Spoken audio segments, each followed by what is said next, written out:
Hello everyone. Sorry for being late. I had to take care of a few things. Few things going on. I apologize, but welcome. Thank God it's Friday.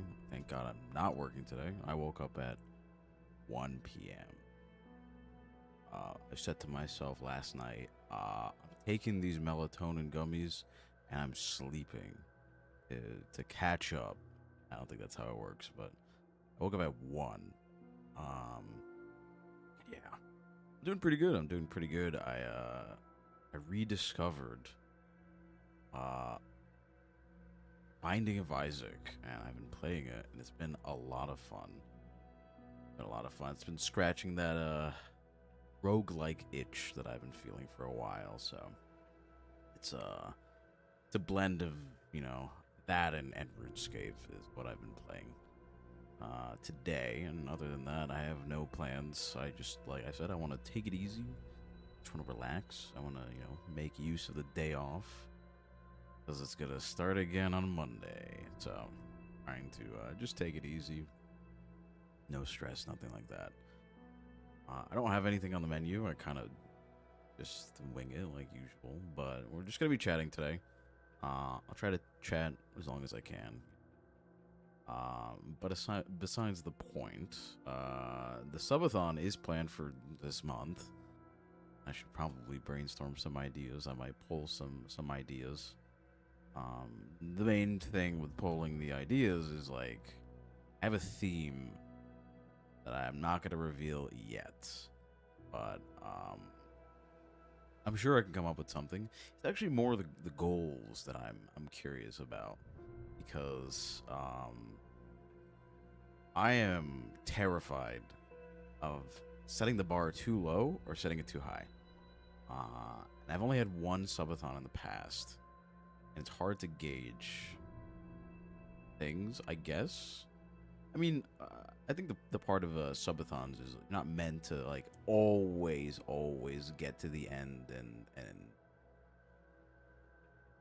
that sort of thing. But I guess that's why they're called stretch goals. I'm not gonna put a crazy amount of goals. I want to make it just realistic for everyone. I don't want to deprive anyone of any goals. So, hello Stardust. Hello. So high quality. Really, I've never watched my own TikTok stream, so I don't really know how it looks. I set it up and it works, and that's pretty much it. I can see the preview, but I don't know how the quality is like audio wise or anything like that because it's supposed to use the same exact audio input. It's not supposed to change anything. It's like it's just I'm going here and I'm going here, right? So YouTube before Twitch. Interesting. Thank you for the heart. Thank you. Um, yeah, I've never checked them out myself. Um, but I feel like a lot of people have said that TikTok is a lot louder or something like that. It has their own audio settings, yeah.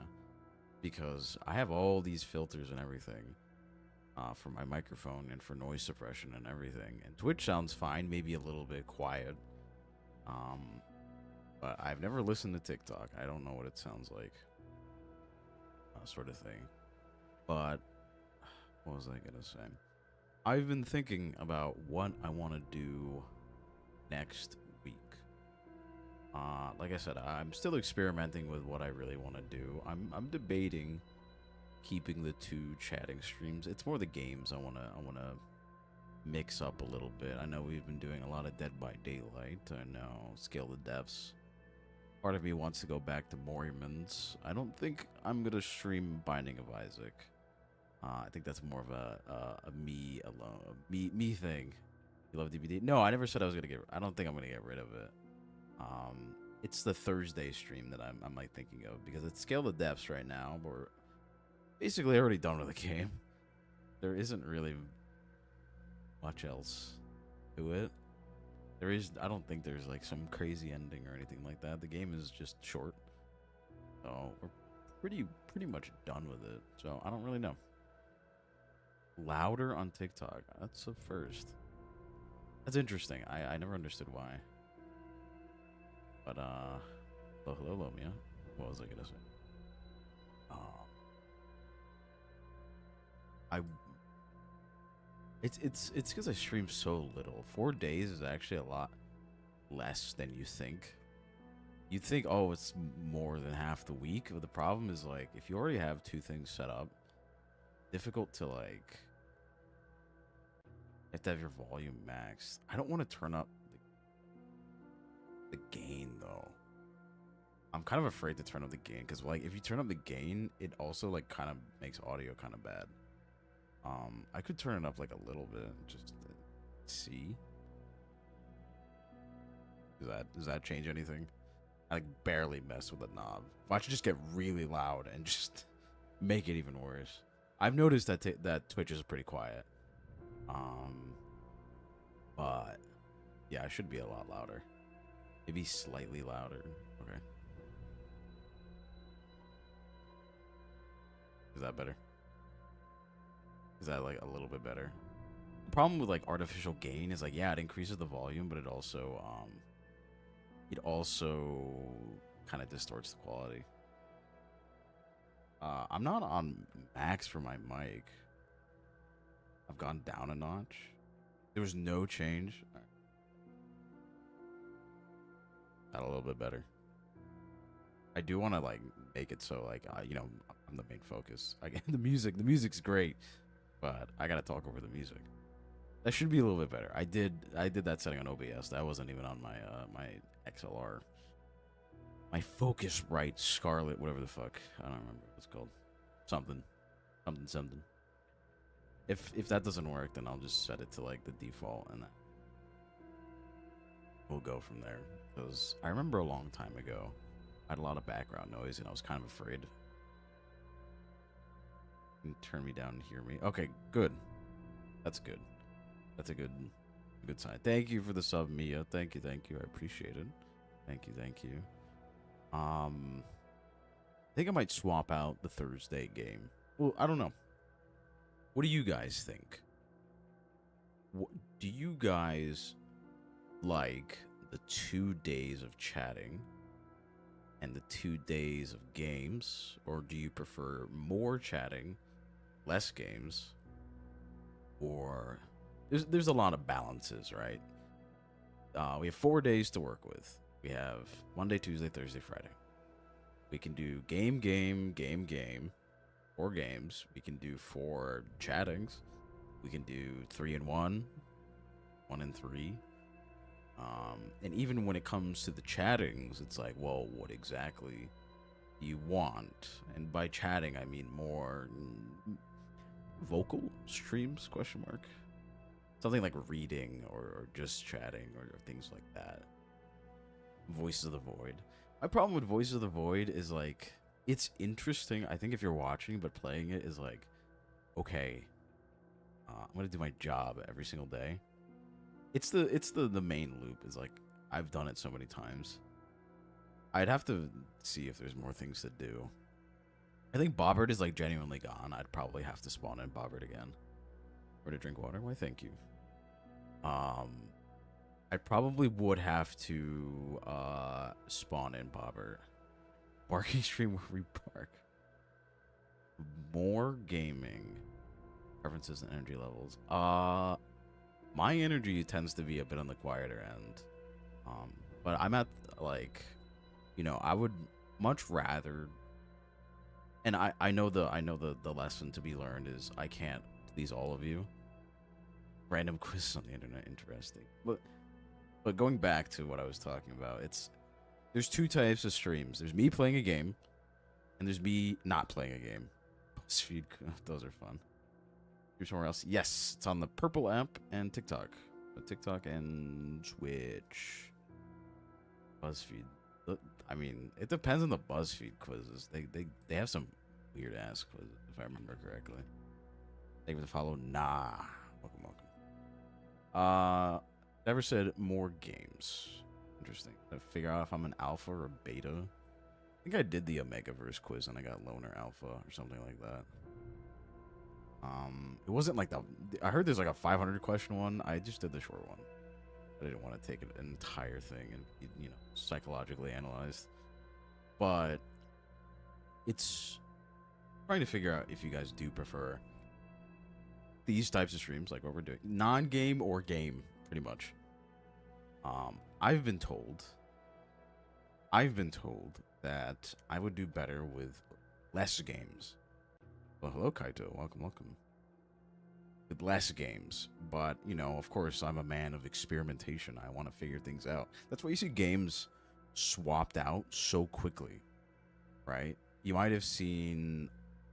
I'm trying to figure out an example of a game. Mahjong was there for 2 days and it left. There was another game that, like, I can look at my own. I should probably just do that. Like, what do we got?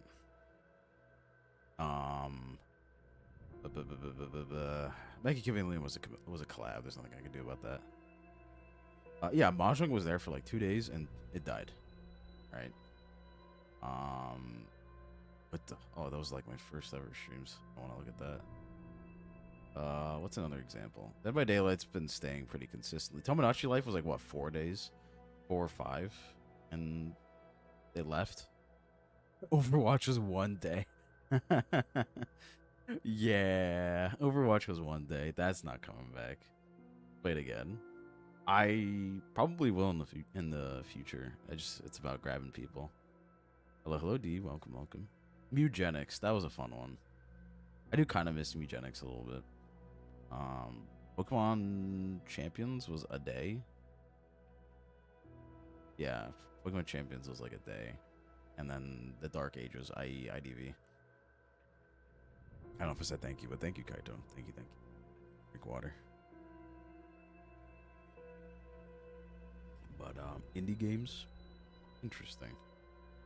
I don't think I'm gonna send out a I usually send out a, what are they called? Survey. I don't think I need to do that. I'd rather just, you know, you guys are the ones that I don't want to say that. There's no good way to say it, so I'll just move on. But yeah, trying to figure things out. Pretty much it. The Microsoft form. Thank you for the heart, Peachy. Thank you. Small indie game on Steam for the first time. I'm very fickle with my games, is the thing. Like, and there's like times where, like back then in the Dark Ages, we'll call them that.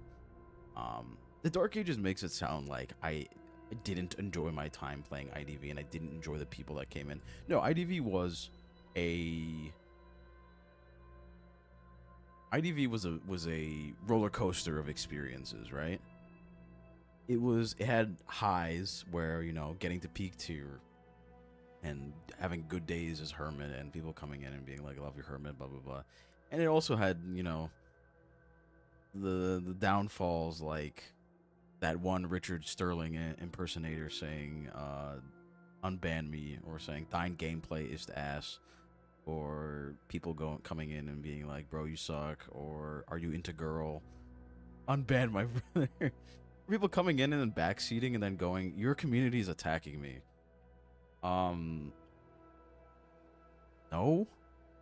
I mean, you go in a church and you disrespect Jesus, and you gotta. I'm not calling myself Jesus, but it's like you go in a place where people like one person and you disrespect that person. Of course, they're gonna turn on you. I Make Money. I Make Money was a really funny one. But it's like, I don't know. If you go into McDonald's and you say, I hate McDonald's, I love Burger King, the people eating their, you know, McDouble are gonna be like, what the fuck, dude? We have to, like, why? Sort of thing. Thank you. Learning English? Can't understand. Well, hopefully, I can help out. High cholesterol gaming. That was a good one. That one I still quote. Not on stream, but I still quote high cholesterol gaming. It's really fucking funny. That's funny. High cholesterol game. I don't know. I felt like a kind of like an alien in the IDV community. I felt like I didn't really belong. I wouldn't say I felt like a tourist. Maybe I did. Maybe I was a tourist. I don't know. I felt like I wasn't really, I don't know, the same type of person. I didn't meet like a lot of people that were similar to me in IDV. IDV, or Identity V, is a asymmetrical horror game. Mostly, it's a mobile game, but it's a game I used to play. I was sponsored to play it, and played it a lot. And it was like my main game, and I quit because they started using AI in their art, and they started firing artists. They tried to silence content creators by, making us sign a contract that said, hey, you can't shit talk the game. Also, don't play DBD or Tomb Busters. And I'm like, okay. And people were coming in and they were kind of harassing me for playing the game at the time. No, I stopped playing IDV. I quit 2 months ago. They're harassing me for playing the game because I asked everyone. I'm like, on Twitter, I was like, hey, is it okay if I play the game? It's a source of income for me. Is it okay if I play it? And a lot of people were like, yeah, that's okay. But then people are like, why aren't you boycotting? You're a content creator. You're supposed to be boycotting. You are turning against us by promoting the game. And people said some other things too, and I'm like, I don't really want to deal with this anymore. Plus, the company is just kind of going downhill, so I'll get out of there. That's pretty much why I left. No worries, Kaito, you're fine. He bad with Joseph, nice. I don't know, it's just like, it wasn't a good time. I was kind of like suffering mentally a lot with that game because I held myself to very high standards. I was like, well, if I'm a content creator and I'm known for playing Hermit, and I have to perform well. Every game 4K. Otherwise, if I make a mistake, I'm gonna get laughed at. Because I remember finding a comment on Twitter, and someone said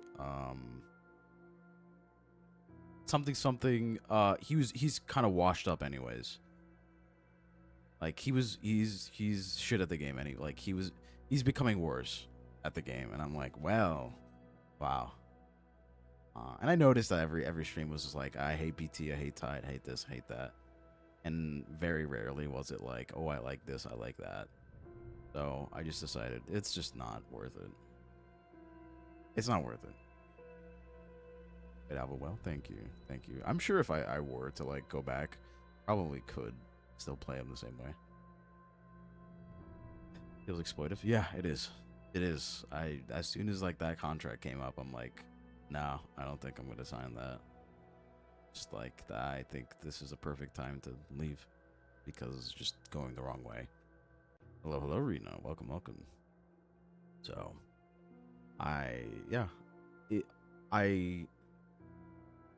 it was an experience. IDV was an experience, and it was a chapter in my streaming career.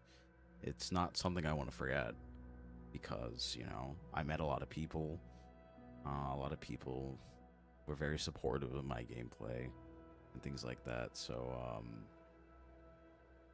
I am very grateful for that. I'm grateful for the people who stuck around as well, even knowing that I'm not going back ever.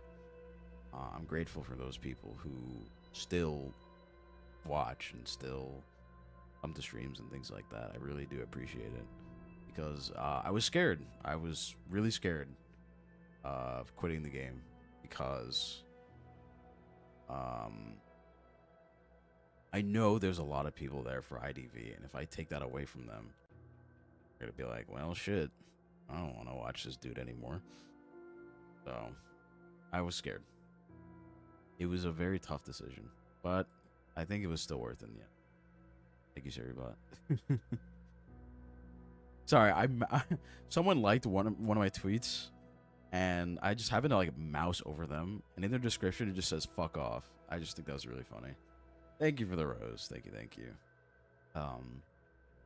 Yeah, it's an interesting chapter. It really is. What the hell is going on here? Fascinating. Sorry, I'm just like stumbling upon something. So finding my footing now, that's why I'm flopping in between games and like that. I think I don't know. I spent many hours, many days thinking of like what I should do. Because IDV was just like the thing. Wake up, IDV, go to bed. Wake up, IDV, go to bed. And it's like, well, now what? Well, I don't know. As a content creator, yeah, it was. It was. I mean, that's content creation, right? It's not smooth sailing at all. For those who want to get into it, it's not. It's tough. There's ups and there's downs. Sometimes the downs are crazy, and sometimes the ups are crazy. It's just a different story for everyone. I would say mine was relatively fine up until IDV, and that's when I got a taste of, you know, the waves, the ocean. Now we're back in still water. Once a day, maintain your badges. Yeah, that game had an interesting grasp on a lot of people, and a lot of people. I'm not pointing it out. Like, I'm not saying you guys, but I've noticed it's kind of like an unhealthy connection to the game. Of course, it exists with other games. It's not exclusive to IDV, but the people that were really attached to certain, like, to the rank or their character or something like that would get very hostile, if not threatened, but, you know, they were just very defensive. So there was like some characters I would like hate playing against, but I wouldn't say anything because Richard people are gonna kill me. They're behind me right now. They don't want me to say Richard. Things like that. And it's just like seeing every patch and just seeing hunters get worse and worse and worse will kill me. They'll push me down the stairs. And just seeing like we've updated the game. Hunter, you guys suck. Q is nerf. IV nerf. Upper nerf. But Survivor, yeah. You know that support character that was already good? Yeah, let's buff her again. I.e. cheerleader. And I'm just like, okay. Meanwhile, Jack is dead in the bush with his old ass 1998 kit. Matador's doing flips and stuff. Mime is making pallets and walls, and Jack just goes foggy. Okay, well, I think unironically Jack might be pretty okay against Mime because, you know, you just put a peeper down and there you go. Just throw some foggies through the walls. The rise of Jack. I'm predicting it right now. He's gonna go from absolute D tier to probably D plus. Not that much higher. Hello. Welcome. But yeah. Do I miss the game? No. I don't. I don't. D plus. He needs to be reworked. There's so many hunters that need to be reworked, and they just suck. DBD is like also like kind of like that. Showing updates. Yeah. Oh, I don't even want to talk about that. I saw a clip. I'm surprised I'm still getting IDV stuff on my feed. I see a clip of a coordinator shooting the hunter, running to a chest, opening that thing in like 3 seconds, and getting a watch and kiting the hunter. And I'm like, bro, that's crazy. That is genuinely crazy. Cypher pop buff, yeah, BT. I actually don't know. What the hell? Sorry, I just saw something. But besides the point, I'm good. I don't want to deal with this. It's stressful. I don't want to deal with bullshit. There's gameplay and there's bullshit, and IDV has got a lot of bullshit. Hello, Ruko. Welcome. It's completely absurd. And then people will go, it's hunter-sided. It's hunter-sided. Get a shield from popping ciphers. New update. When hunter logs into game, delete their account immediately. If you pop the last cipher next to the hunter. So not only do you have BT, but you have a shield too. You know what unironically would be really fun? if they every season changed the capstone talents, right? Like this season we have capstone 1, 2, 3, and B2. I don't know. And Tide and I don't even remember the other ones. Tide, Flywheel, and Knee Jerk don't exist. Game becomes like a job. Oh yeah, no, that game IDV became incredibly stressful for me. I would dread that thing for days. There was a time where I was like, okay, I have to make ends meet. I have to, you know, fulfill a quota. What days off of my break can I shave off to stream that day and make the quota? So, and there were days where I had to do that. I had to like be like, oh, I would go out and stuff, but you know, I gotta, you know, that, and that was just to, you know, make a quota. Don't get me wrong, there was already problems with the,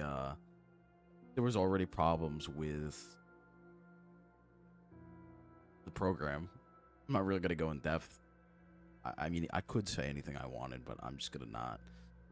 There was already problems with the program.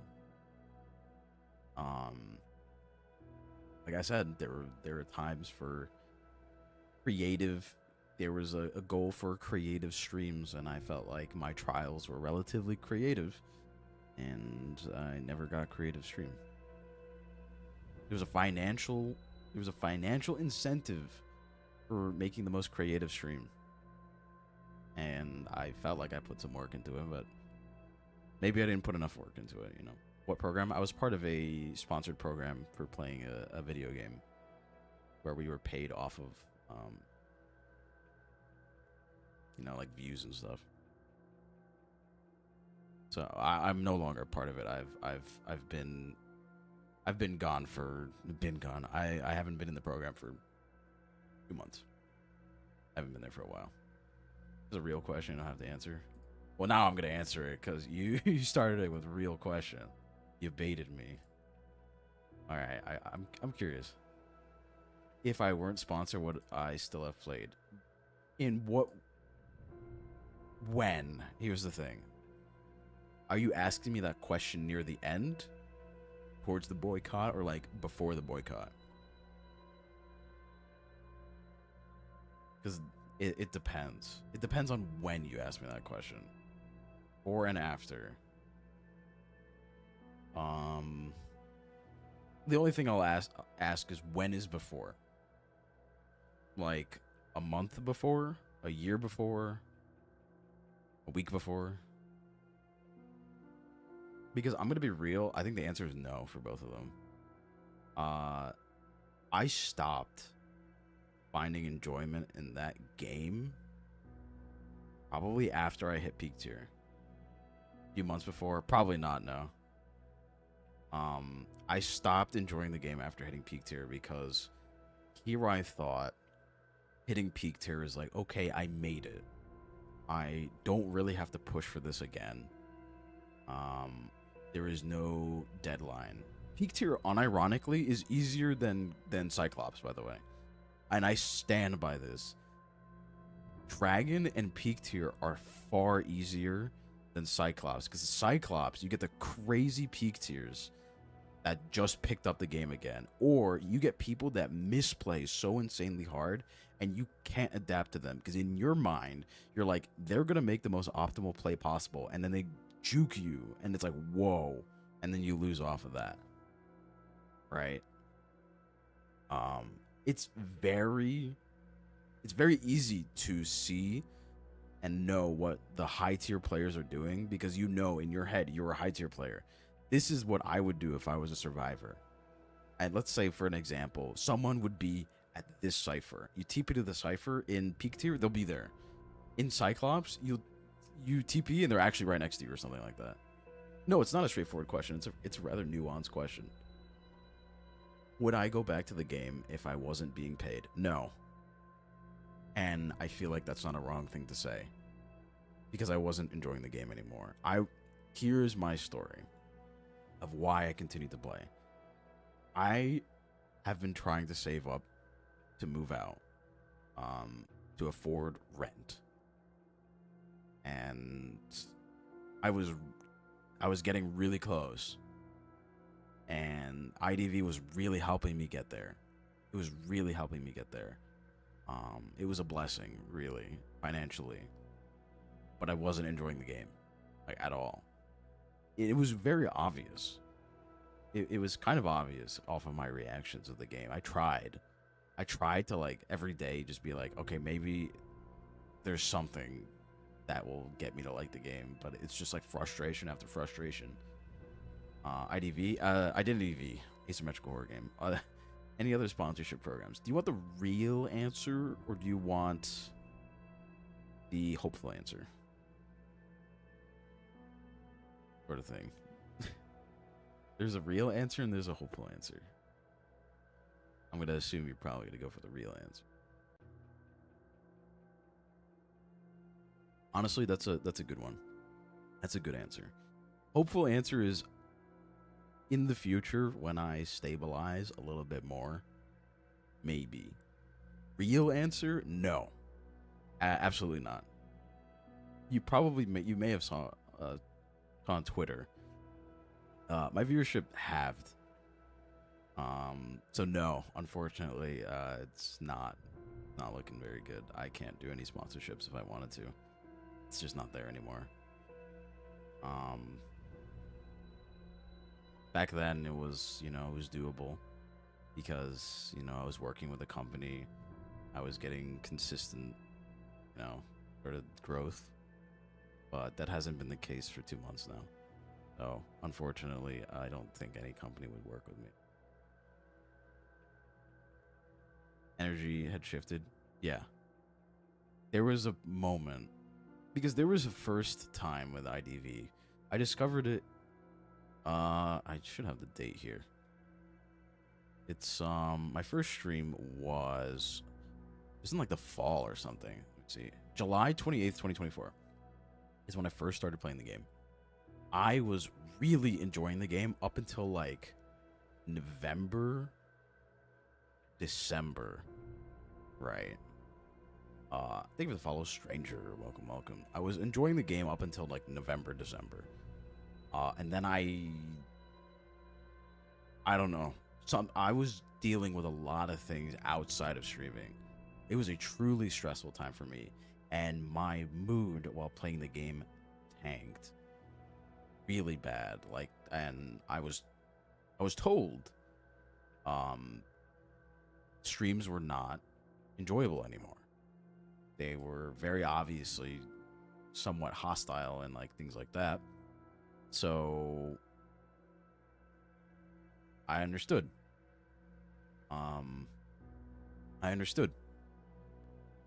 So I took a break. I took a month break from the game. And I came back. And then that's when things got a little bit better. And then a few months after that is when I got into the program. And it kind of gave me another boost.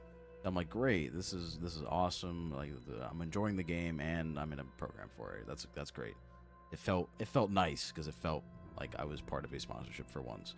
It felt like I was working for a company. It felt like I was progressing. And it got to the point where when I separating the sponsorship and the game, I just wasn't enjoying the game at all. The game is just like, it was miserable. It was miserable for hunters. And I think a lot of hunter players said the same thing. But of course, it's met with the hunter-sided game. Shut up, sort of thing. Look back at my growth engagement. Maybe potential, but here's the thing. Would you rather work with someone who's consistent and is inclining, or would you rather work with someone who had a point and is dropping? From a business standpoint, you'd probably want to look at more aspiring ones, sort of thing. And I'm not trying to demean myself. I'm going strictly off of numbers here. I'm going strictly off of numbers. So there is no emotion behind what I'm saying. It's just, that is the reality. To say I will never get there, not true. That is not true. There is room for growth. And I think when I find my footing a little bit more, then we'll figure things out. Right now, like I said before, it's a little bit of a volatile period. I'm still trying to figure out what I want to do, which is why there's a lot of experimentation with games, right? Thank you, Peachy. Thank you. Hello, Di. I'm doing all right. No, you know what's interesting is I would give like a week or two ago, if you asked me that question, I would probably go down a rabbit hole and be like, everything sucks. This sucks. I don't know what I'm doing. Blah blah blah. This and this. But slowly over time, I'm coming to what's the term? Coming to terms. Funny enough, with my situation, and I'm, instead of moping about it and so on, I'm working towards trying to do something, right? Thank you, Di. Thank you. I'm learning to appreciate what I have and not only care about what I used to have. So it's been a big psychological shift. Very, very big psychological shift. So it's been tough. Consistent growth and we're consistent with the game. Yeah, it's possible they will see that. It's not like I'm shutting the door on IDV and saying that never happened, and I want to forget it. No, it was a chapter of my career. I gained a lot of experience from that, an insane amount of experience from that. I learned how to edit clips. Well, I had someone that was making a lot of clips for me, which I very much appreciate. I did edit some of my own. I learned how to edit some clips. I learned how to work professionally with a company. I learned how to cast tournaments. I learned how to work with other streamers. It was a learning experience, and it was invaluable. It really was, because if it wasn't for IDV, I wouldn't have experienced any of that. It's like, it was a job. It was essentially I worked at this company for X amount of months, and I learned this much from that company, sort of thing. Support me directly financially. I would say non-financially, just whenever you have time, just show up. And that's pretty much it. Financially, I do have a throne and a PayPal. If you type this, you should get all my information there, I'm quite sure. Yeah, I think that's everything. Basically everything. Oh, Tanaka, I do. It's I feel like I could never give up streaming because it's been such an integral part of my life, and it's done so much for me. I'm not saying done so much for me. I've learned a lot. I've experienced a lot. Something I couldn't learn anywhere else. Value potential. Right. Yeah, I've tried. I've tried to work with other companies recently, to no success, but that's okay. It's just it's growing pains right now. It's just it's a big change, and me myself, I'm very, very averse to change. I'm not very good with change because I'm a very structural person. So this volatility has been difficult, but it's still doable. No, it's okay, Rick. I don't want to pressure anyone. This in no way is me pressuring any of you guys to support me. You guys are doing enough by being here, really. Please don't feel like you need to give me money or this or that. Just, I don't want to expect anything from you guys. I don't expect anything from you guys. Really. Only if you have ample time, ample money, and you're not struggling with bills, you have nothing to pay, then consider it. I would hate to ask for money if you guys are struggling financially. That would make no sense. I wouldn't do that to you guys. I'm here for you guys. I go live because I want to, sort of thing. There'd be signs. I'd have a house on my throne. This specific apartment delivered to my house. I just got a house delivered. That'd be funny. But besides the point, I've learned a lot. I've been through a lot. I mean, hell, it's almost been 4 years. In 9 days? In 9 days, it will be 4 years. I think. Let me check that again. I don't want to lie to you guys. I'm pretty sure it's 9 days. When did I start? Usually streams at 2200. I don't know when that is. I know it says it on it says it on the wiki. I just want to make sure it's correct. Created July 7th. So the account was created July 7th. When was the first stream? July 12th. We'll just go with July 12th, even though there's 2 other streams before that. I remember. Browsing IDVs. Why, thank you, Akane. Thank you. Yeah, it's and even that is a perfect example of how it is. Think about it. You set up shop in the corner of the world, and it takes people just happening to, first of all, they got to walk by your store. Second of all, they have to go in your store. Third of all, they need to walk by your store, go in your store, and come back. Now, divide that between X amount of people, X being every streamer on Twitch, and that's how content creation is. Hermit play with nice voice. Interesting. Now I'm just Layer with nice voice. I do miss playing Hermit. I swear I feel the muscle memory still being there. The full muscle memory of connecting and doing this and doing that. I still feel it. I swear I could do it. Full spectrum. Thank you, Mai. Thank you. Ever think about playing the game, not streaming it? I am afraid of doing that because it takes one person to go, wait a second, Faust's account is online after being offline for 2 months.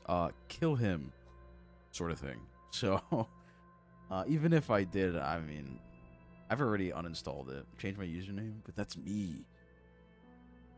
I've already uninstalled IDV. Hey, if you guys see like a random guy on the ladder playing Hermit with a B tier skin, me. Articulate and eloquent. Why, thank you, Mia. Thank you. It's the glasses. They make me smart. You take off the glasses, I'm stupid. That's not the case. Changing my username. I could.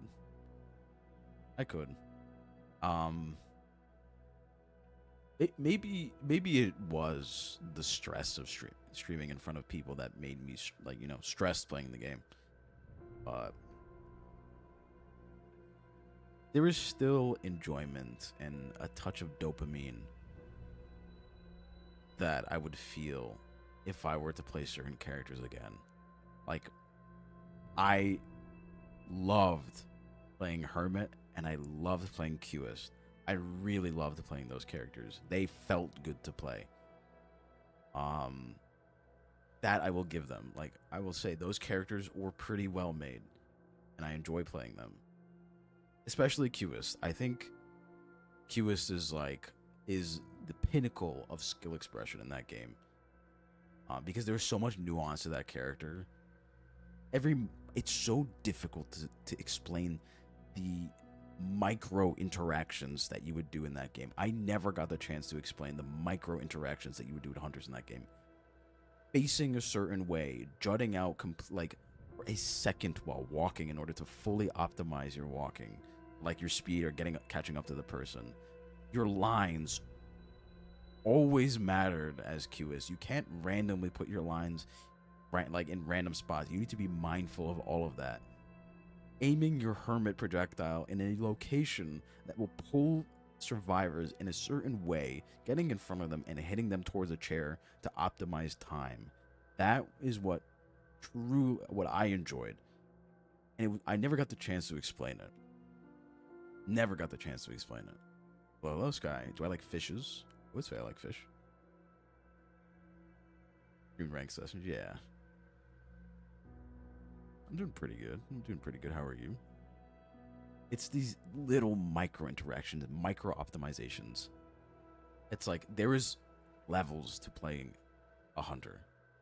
There are massive amounts of levels, down to the minute movement, placement of abilities. Yeah, you can stun someone, but you can stun someone and pull them back even a foot, and that saves you time. Because the main problem that I feel with IDV is that there is a timer. You have such little time as a hunter to 4K. DBD, you have a lot more time to do stuff like that. I feel so rushed playing hunter in IDV because I feel like if I lose even a fraction of a second, that's enough decoding speed for them to win. The Tory by the fandom. Ah, interesting. I'm not really part of that fandom, so I don't really know what goes on over there. You don't know anything about IDV? Is it similar to... No, it is not similar to League. IDV is most similar to Dead by Daylight.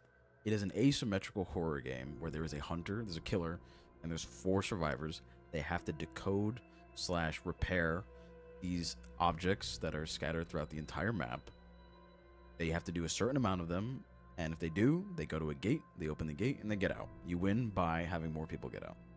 Of course, the hunter / killer has to stop them from doing that by putting them on chairs or hooks and forcing other survivors to rescue them. No worries, Sky. Ship mail. Ah, I see. But IDV being a mobile game is a far faster game, far more explosive and dynamic game. Which isn't always a good thing. Jamie ruined the game. Yeah, the game was heavily favored for survivors. I will stand on that opinion.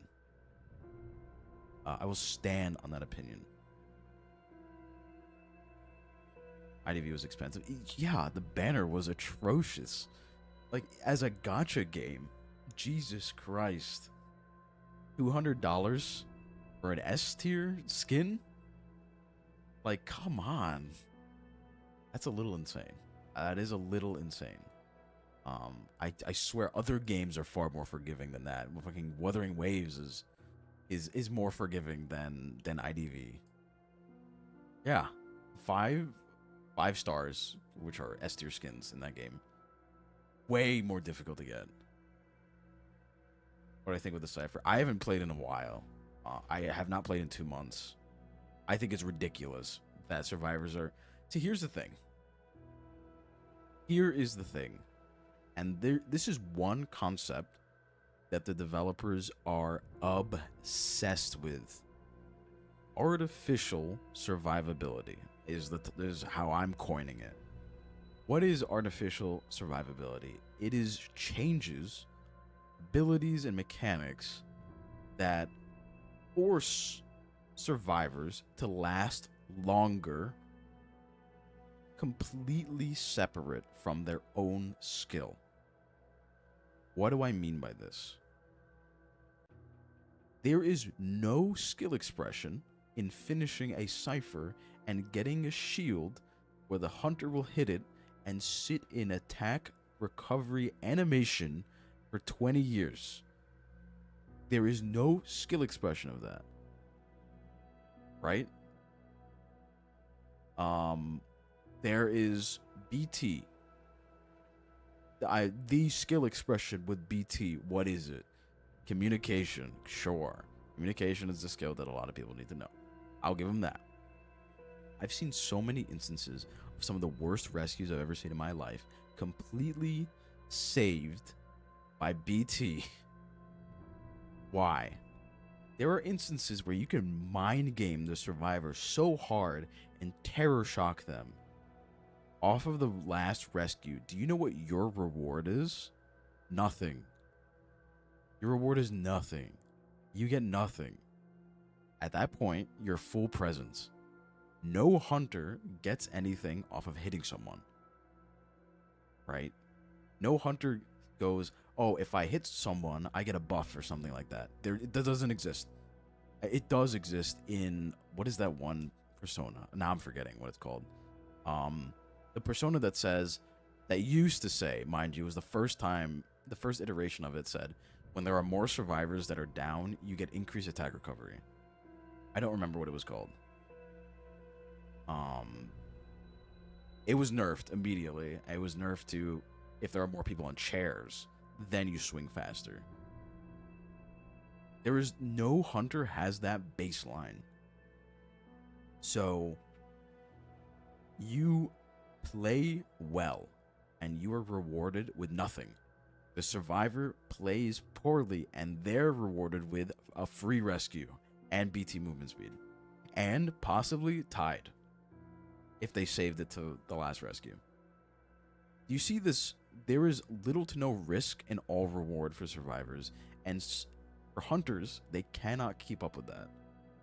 And what do? They introduce more artificial survivability into the game. Instead of changing survivor kits to reward mastery of abilities and skill, they give freebies, which no matter what your skill level, here's the main problem with that. First of all, they're free. Second of all, beginners don't learn how to play properly because they are given crutches. High tier players are not rewarded for their dedication and skill to that character because no matter what, that mechanic applies whether your rank is peak or spider or what is the other one, worker bee. That is the fundamental problem with IDV. It's just free artificial survivability. It's a safety harness rather than, I don't know, a butterfly. It's a gun as opposed to a butterfly knife. Butterfly knife rewards dedication, skill, and time. If you use it well, you use it well because you mastered it. A gun is a gun. You shoot them. Doesn't matter how well you know how to use it, you probably will hit them, sort of thing. That was my problem. That was my problem with IDV. It was sickening. I was tired of it. I was so tired of these, like, it's not because, ooh, that person, because I could say it, and a lot of people can attest to it.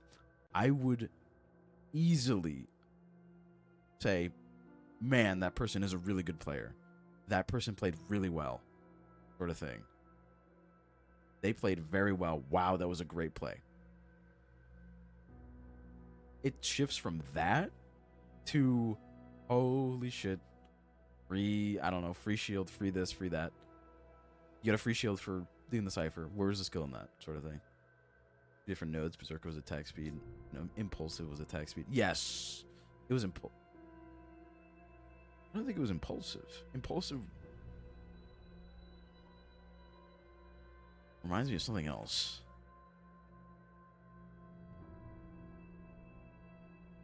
Increased movement speed while using charge attack. Grabber buff, you win the game. Don't even get me started on the points. Don't even get me started on the points. Don't even get me started on that. Oh, hello, cutie.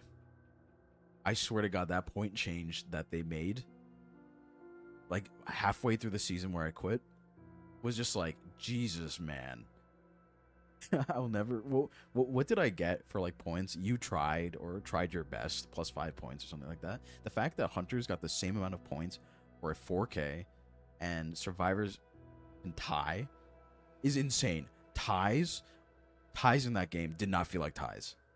Ties felt like you could have done better as a hunter, and you're getting punished for it. Yes, everyone gets points, but survivors get more than you. Way more than you. Didn't we see something like a plus 18 on a tie? Mind you, hunters get plus 12 to 14 to maybe 16 on a 4K. 4 kills, perfect gameplay.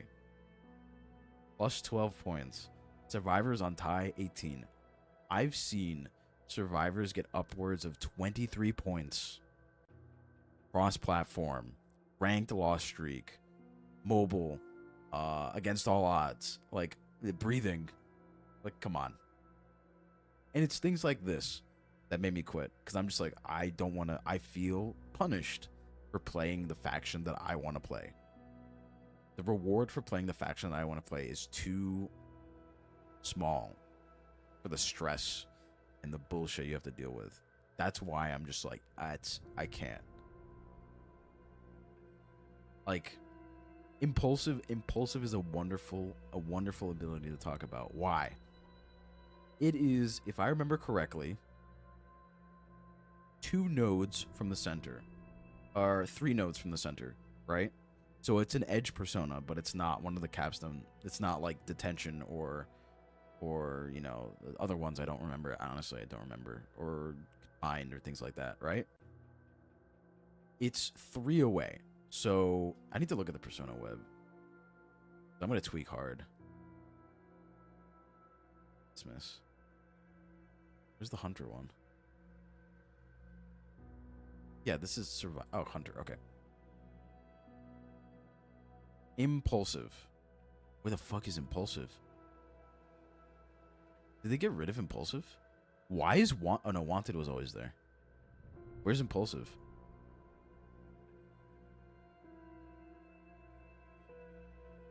At the bottom? Okay. Yeah, I see it. Okay. It takes 5, 10, 15 points. 15 points to get to impulsive. Hey, do you know what exists 10 points off of the center for survivors? 10 points off of the center? It's a second node. Self-pick. Something as crazy as self-pick is 10 points away from the center. I will fact check that right now. It's 10 points away. 5 for the first node, and it's another 5. I was of the belief that self-pick should be a capstone at the level of Flywheel, Tide, and BT. It's an infuriating mechanic to play against as an asymmetrical horror player. Like, the unheard of in DVD. Like, it exists, but no one takes it. Self-pick is insane because it fundamentally changes the flow of the game for the worse. It gives little reward for the hunter and so much for the survivor because you're now forced to tunnel people. And off of what I've heard, in most asymmetrical horror games, no one enjoys tunneling. Tunneling is literally necessary in IDV. You need to tunnel, you need to camp. Is the game very famous? It is not that famous in the West. It is very famous in the East. Save slugging. Oh, yeah, but would you rather be slugged or be sent to lobby a lot quicker? Is the thing. I don't know. Like, I kind of miss what was it called? Final Deduction. That was fun. Final Deduction was like, okay, now we're talking. Now we got some changes. And then they got rid of Final Deduction. They just scrapped it in the matter of like a season. I kind of miss it. Oh, yeah, here's the thing. They scrapped it for hunters. Survivors still got a part of it, and I don't remember what it was. I wonder what it says on the wiki, if it still exists. Final Deduction is a game mechanic. Quick and ranked matches. Will activate if 2 or less active survivors are on the map, and will last indefinitely until the match is concluded. Survivors incapacitated by Hunter will gain 25% elimination progress until they have escaped and being eliminated by Rocket Chair. Oh, it's only for hunters. Oh, never mind. I spoke wrong. That's on me. You die faster. Yeah, you bleed out faster. Famous games like this create an unbalance. Oh yeah. Oh yeah. Removed entry prompt. Remove the effects of exposing positions and faster elimination while down. Wait, what?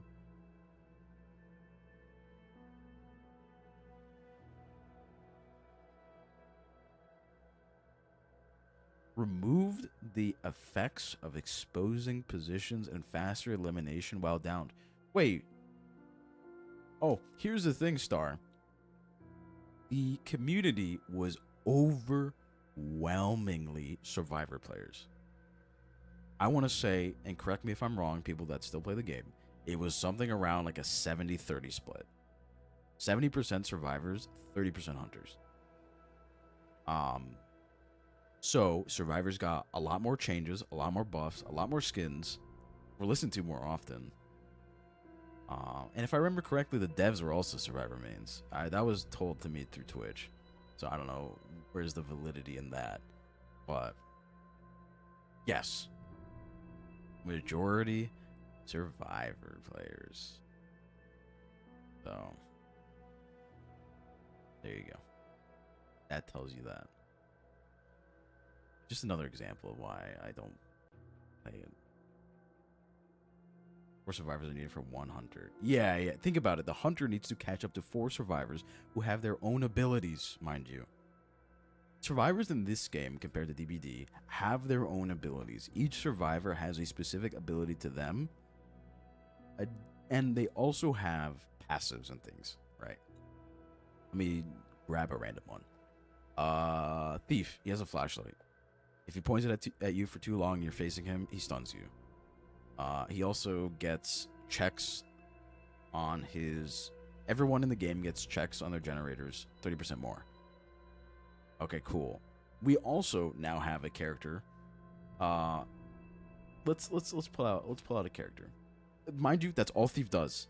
He can also put down a flashlight that just shines in one direction, and the hunter can break it. That's pretty much it. And Faust, you're gonna compare an old character to a new character. Yes, that's the problem with the game. Enter Mime, the most recent character in the game. What does Mime do? Well, hell, I gotta figure things out. Mime is a character that exists with 2 different states. I'm gonna, so I'm not spreading misinformation, I'm just gonna read her abilities. I'm gonna read it word for word. Word for word. Okay, I gotta drink some water. Give me a second. So keep in your mind, character with flashlight, shines on hunter, stuns them. Okay, that's pretty much all he does. Quantity 3, cooldown 5 seconds.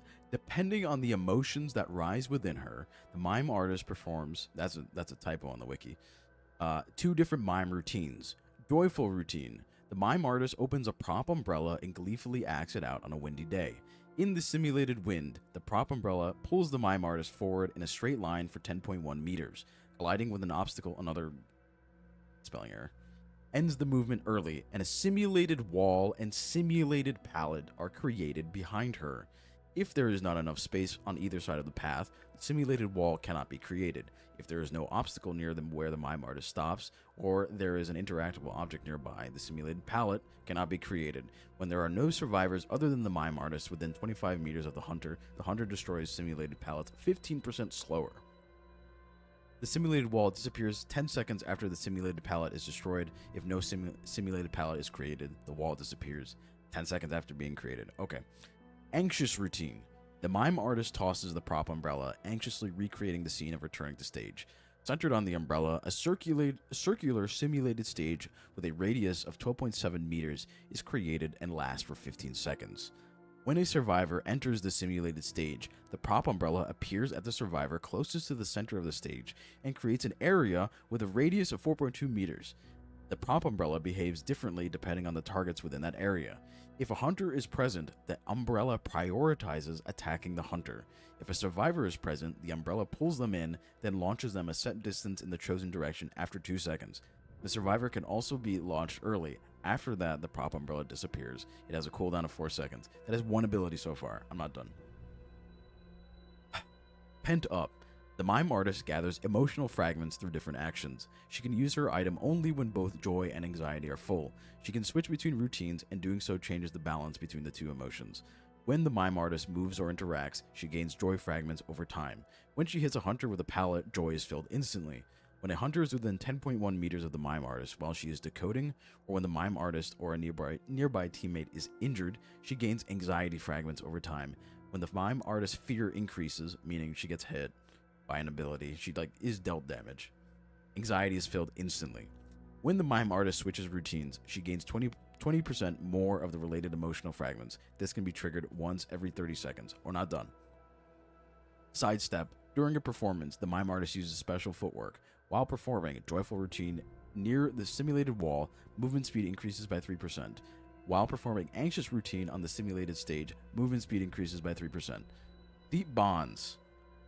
Her companions have always held an important place in her heart. Whenever a teammate takes damage, the mime artist decoding speed decreases by 10% for 20 seconds.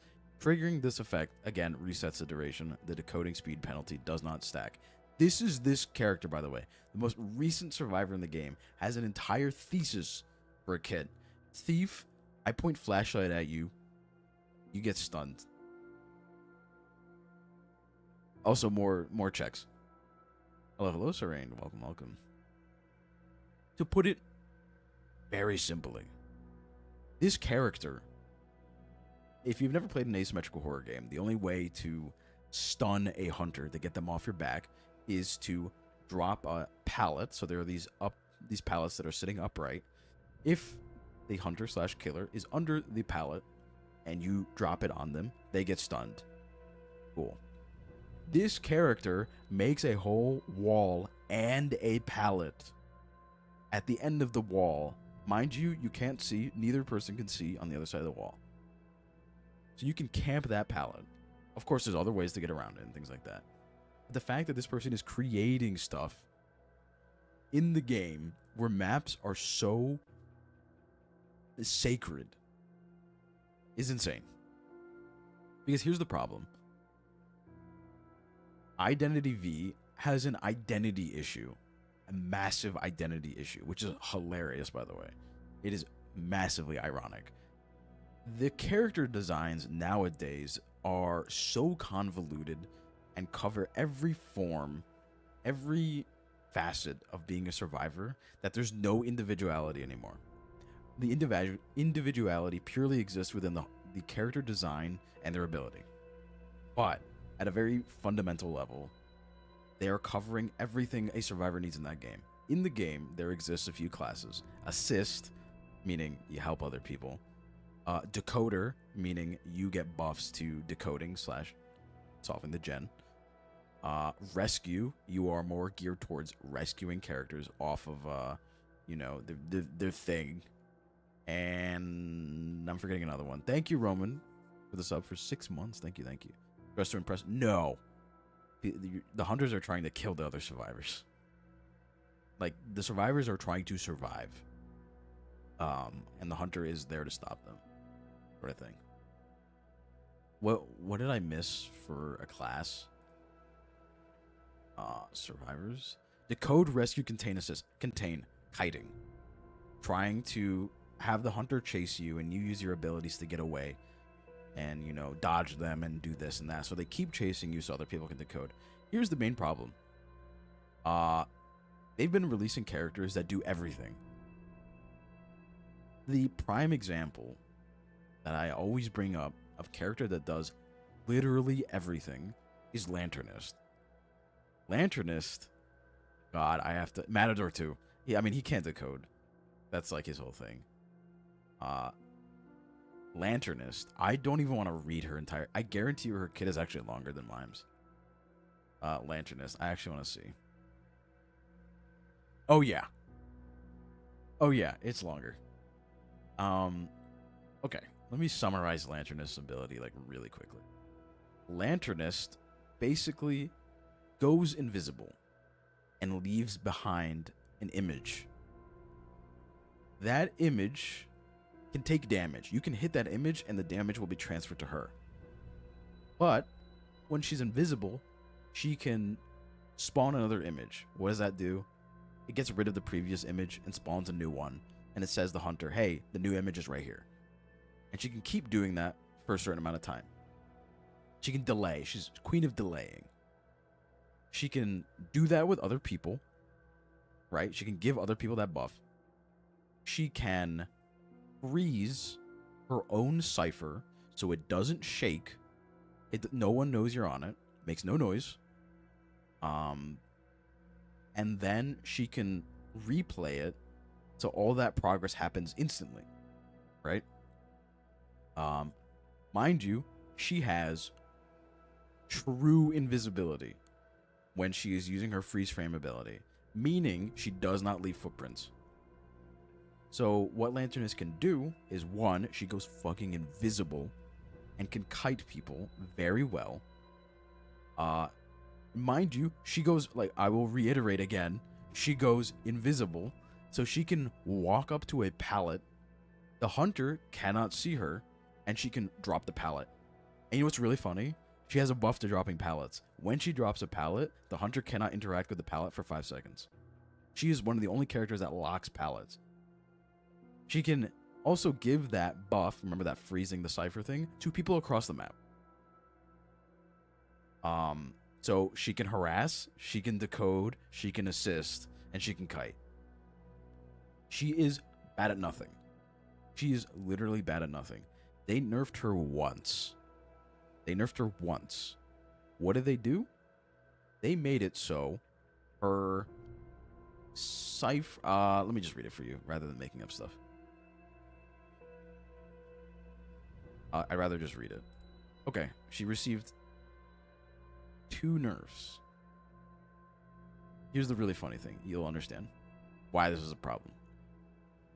After the last cipher is finished, or when dungeon is open, Lanterness living image duration is decreased by 50%. Also, another nerf, freeze framing yourself, duration reduced from 10 to 9 seconds. Here is why the first nerf does not make sense.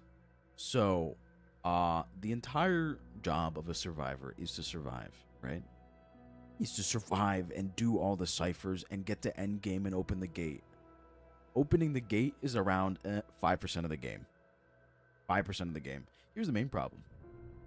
Lanterness gets nerfed at the end of the game when it's already over.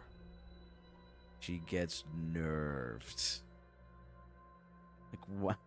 So she's still the same 95% of the game. What are we doing? What are we doing here? Well, okay. It's complex. This is one character, by the way. And I want to go back to our bro Thief. Remember our bro Thief? His name is Creature. Yeah, he's got a flashlight. Let's read Thief's kit. Faust, he's an older character. Yeah, that's the problem. We're making complicated characters for no reason. I'm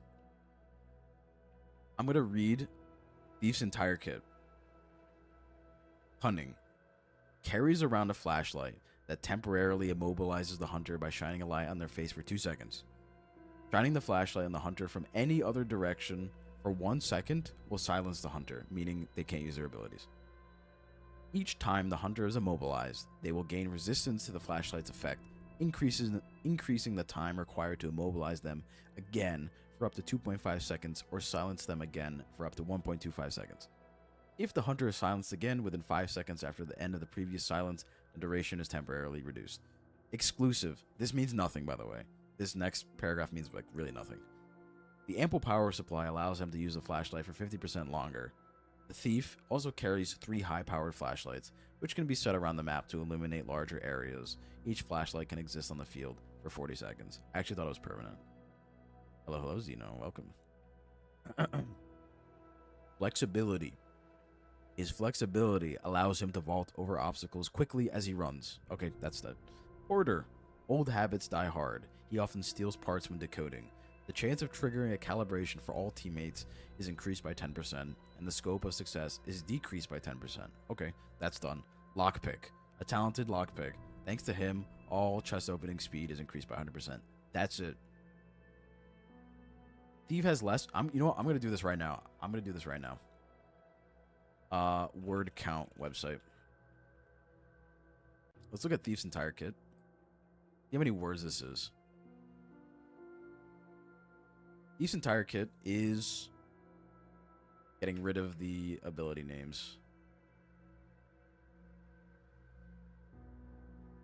199 words. Let's grab Lanternist. All of her stuff.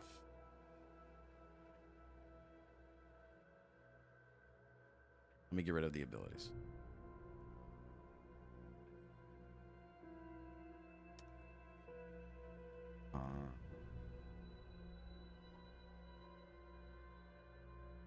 444 words.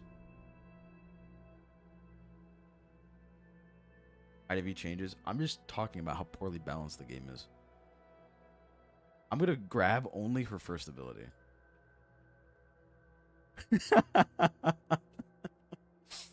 Lanternus first ability has more words than Thief's entire kit. Play these characters, they're a lot more. They're a lot easier once you actually play them. Hello, Sylvie. Lanternus, her first ability has more words than Thief's entire kit.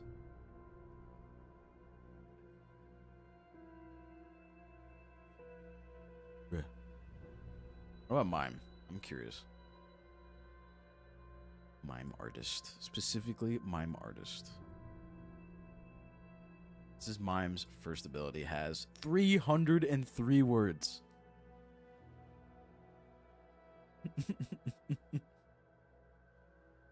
303 words. Our poor thief, 199. IDV's downfall maybe soon. Unfortunately, no. I think if they keep releasing very shiny skins, I think the game will go back to how it was. Because, like I said, I talked about this before, and I thought it was really fucking funny how people were dead set on the boycott, and then they showed Aesop's belly button, and people go, "Fuck the boycott. This is why I'm here." I just thought it was really funny. People were like, I saw on Twitter, people were like, I think I'm done with the boycott. Because they showed Aesop's belly button. Okay. Alright. Crows because they like shiny things. That's an interesting way to say it. DVD is an alternative. Yeah, I play DVD now. I don't play DVD. What? Yeah, they showed a character's belly button in a new skin. And people on Twitter went, I think I'm done with the boycott. Of course, I don't have any proof to pull up. I don't have a tweet to pull up. But I just think it's really funny.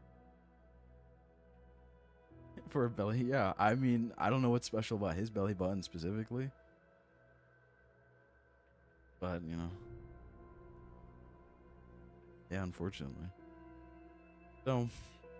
I think it's safe to say that boycott is probably dead now. I don't know. I haven't been following it, but I'm pretty sure it's not a thing anymore.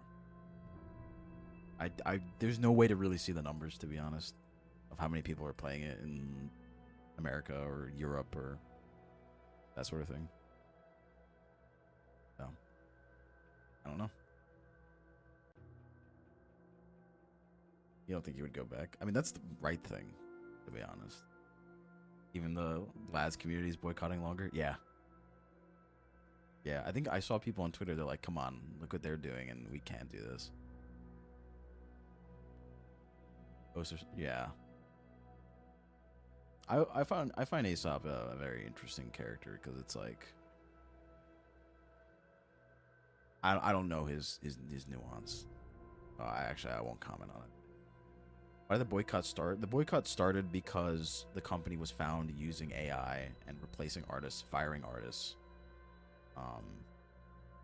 Yeah, they were found using AI. People, and there was other things too. I think they were whitewashing characters, and things like that. So people started boycotting and not playing the game and not buying skins. And content creators were also like at the forefront as well. There was a lot of content creators that boycott, me included. I quit entirely. But that's pretty much over. Because net ass. So many barriers for hunters. Another hunter getting paid under the table to ignore this. Yeah, probably. Hell, that's what I was doing. I was dealing with how miserable it was to be a hunter player. Because of that. Reach the content creators. I mean, yeah, we were being silenced. We were offered a contract. Basically said, hey, don't talk bad about the game. Don't play DVD and don't play Tomb Busters. And we'll give you shinies. So I said, no thanks. Bye. And I left. There was a whole mess. It's an entire mess. Yeah, that was part of the contract. We could not play EBD or Tomb Busters, which is a game that copied IDV. It was horrible at copying IDV, mind you. No one was gonna play it. Did I ever sign the contract? No, I did not sign the contract. I saw it and I said, no, I'm not signing this, because if I don't sign this, they're gonna kick me out.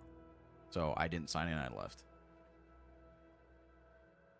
Worked hard on that contract. Don't play DVD. I think it's funny. Well, whatever. That happened two months ago. Crazy. Yeah, it's, I don't know. It's just a mess. It's a mess. And I just didn't want to be part of it. It was just like dealing with, being harassed for not dropping. I didn't drop the game immediately. To reiterate, it was a source of income for me. Right? I was looking to move out, and it was helping me get there. And I asked, there is literal proof on Twitter. IDV. IDV. See this. It's okay. Automod didn't like that. You're good. Don't worry about it. With the current IDV situation, would you all be comfortable with me still streaming it for the time being? 53% said yes, 46% said no. It's right there. It's right there. There's literal proof of me asking. I asked, and I continued to play it, and I still got people in TikTok saying, why aren't you boycotting? You're a content creator. You should be boycotting. You're the voice of the game. Why aren't you boycotting? And people said other things too. And I'm just like, okay. And I said, I believe I will go ahead and stream IDV. Please no, I do not support the direction with AI. Please do not harass me for this decision. I had to put on TikTok. Some people remember, I had to put on TikTok a message at the top of my stream that said, please don't harass me for playing the game. I had to put it up there because people were coming in and still saying it. So it's like, I'm on your side. This is friendly fire. This is friendly fire. Friendly fire will not be tolerated, or however that saying goes in Call of Duty. It's just like, coupled with the fact that I wasn't enjoying the game and financial stress and things like that, why would I stay? It's just like, it's sad. It's a mess. It's unfortunate. It's great, everyone's supporting. Yeah. People say to boycott, not actually follow through. Yeah, no. I despise the term performative, but there it is. I really despise that term, but yeah, people were getting nasty, and it wasn't just on TikTok. I had a few people on Twitch too. Trust me, I'm okay now. Don't worry, I'm fine now.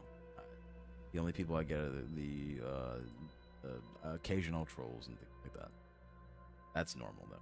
But I don't know. I'm on your side. Why are you harassing me for something? I'm trying to help you guys. No, they don't care. No, unfortunately, I don't think anything came from it. It's funny because that happened, and then they went, hey, anniversary, 10 pulls. Yes, right here. Just gotta log in. I don't know. Just ridiculous. Ridiculous. And we knew that they were capable of saying something because they said something when they plagiarized that cosplayer's design for Paper Bride. They made a statement over making a decision because you're not following my decision. You're different from me. You're not doing what I want you to do. Why? Why? Why are you not doing what I want you to do? Mr. Streamer, person online, Mr. VTuber. Huh? Why? See, that's the. It's very easy to say things to like streamers and things like that because like think about it. You're a random name in chat. You can say a random thing and never show up again. But people would do that. There was ups and downs. There's pluses and minuses. But unfortunately, the minuses outweighed the pluses. I left. It's been a journey since. It's been an uphill battle since. Mr. Streamer, exactly. Exactly. It's just like, and even then, like just playing the game, the amount of people that came in and went, can you play Joseph? Can you play Norton? Hey, your hermit's kind of bad. Can you play Joseph? Can you play Geisha? Streamer, what do you think about Joseph? You ever hear of this guy named Joseph? Like, you know, photographer? Yeah, that guy. Play him. I find it really interesting. Because Joseph is like probably one of the most hated hunters in the game. Mind you, if you played certain hunters and streamed it, people would harass you for playing those two. If you played, and people can attest to this, if you played Percy / his title is Undead, or Leap, his title being Wax Artist, because of their lore and their gameplay, I think Percy was mostly gameplay, and Wax was mostly gameplay and lore. You'd get harassed for it. So I could never play those two. Not that I wanted to play Percy. I mean, maybe I wanted to play Wax, but I actively didn't play those characters because of how people would act. There's a person. Yeah, people don't see past the screen. That's basically how it goes. So I had to stop myself from playing those two characters. That doesn't happen in DVD. I can play whoever I want. Sounds toxic. There was nice people and there were mean people. There were nice people and there were mean people. The mean people were louder than the nice people. Is how it went. Like, and that's just like, you know, you see like the mean stuff and you're like, oh. You see the nice stuff and you're like, oh. Sort of thing. Type beat, as they say. So, don't get me wrong. I had really nice experiences in IDV, but that was near the beginning. For that, really, unfortunately, I've been talking for a while. What time is it? I swear to God, if it's like 8:30. It's Vista Hermit beats here, the purple one. Yeah, that's when I first started playing Hermit. I used the black one, and then I switched to the purple one, and then eventually I used gold foil. But it's a shame. It's a shame. Good things aren't meant to last, as they say. No king rules forever, my son. You get that reference. Props. Gold foil. It was a really good skin. The amount of people that came in and said, you can take off the hat. Yes. You can take off the hat. Honestly, I had more fun playing like dodgeball than playing actual hunter. Like it was way more fun. Fascinating. Sorry. Sniping my dodgeball games, yeah. Yeah. What an interesting time. What an interesting...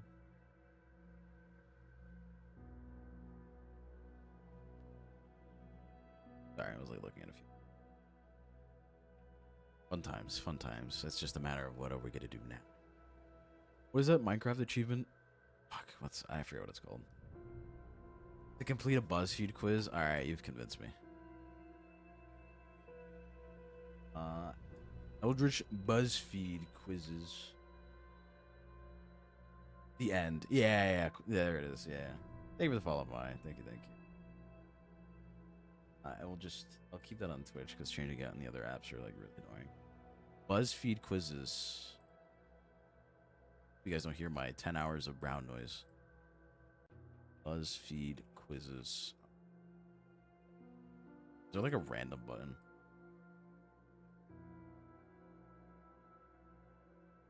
I don't know a lot about media though. Hold on, let me.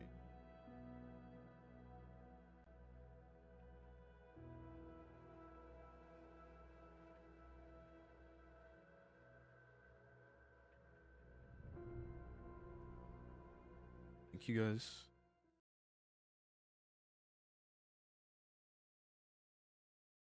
TikTok looks a little weird.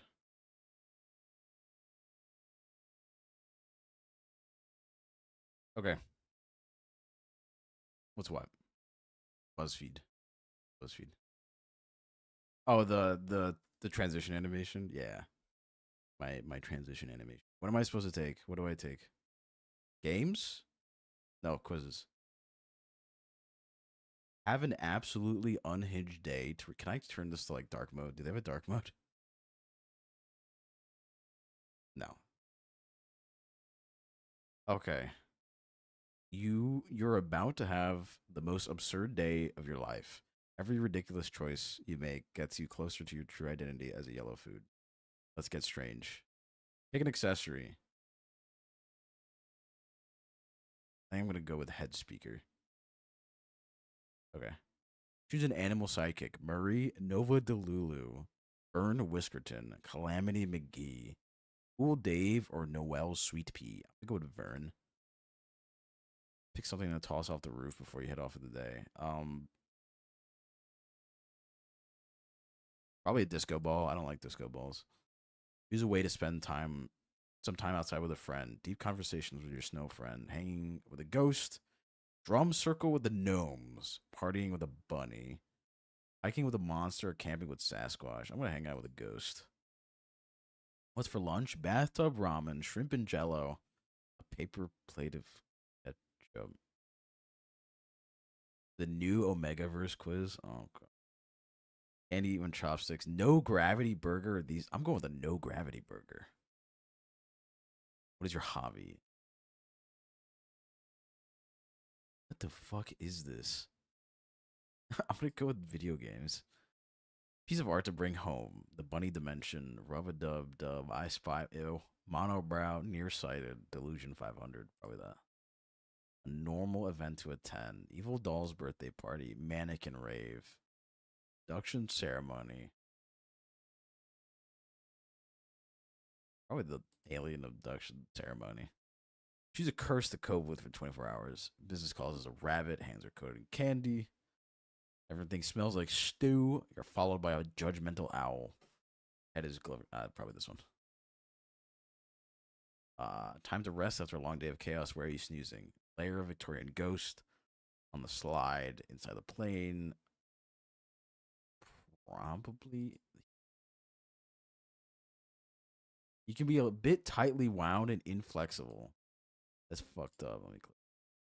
What if a situation reaches a boiling point? You're a real softy for your friends. As a bonus, you're great at living on a budget.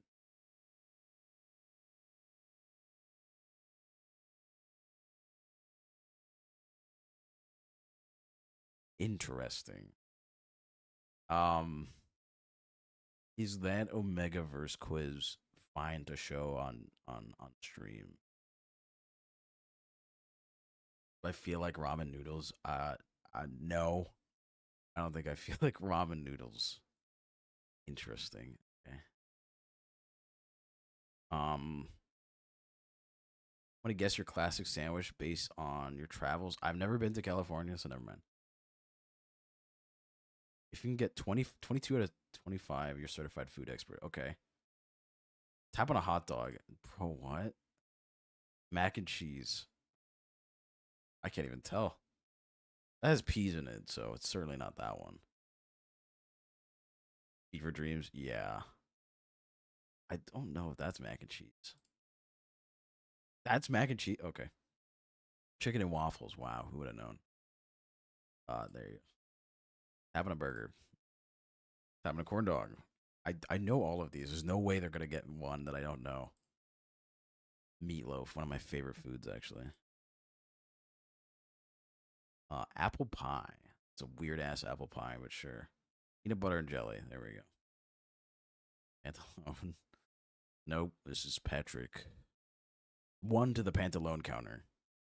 Buffalo wings. I mean, they're not really sure. They're just wings, but sure. Barbecue ribs. Wow. Tap on oysters. This is the crusty crab. I gotta think of a better response when someone calls me Pantalone. We used to have a Pantalone counter for how many times I got it a day. Clam chowder. Classic. Deep dish pizza. Not pizza, by the way. All right. I will do that quiz right after. Biscuits and gravy. Also one of my favorite foods. S'mores. Very nice. A Philly cheesesteak. Well, a Philly cheesesteak doesn't quite look like this. This is like a Greek cheesesteak, I gotta say. Key lime pie. It's the one with the lime on it. Sweet potato casserole. Never understood this. Cheesecake. Lobster roll. $40 for a mini thing. It's crazy. There's no Philly in that cheesecake. Yep. What was it? Lobster roll? There you go. A sloppy Joe. I fucking love sloppy Joes, by the way. Holy moly.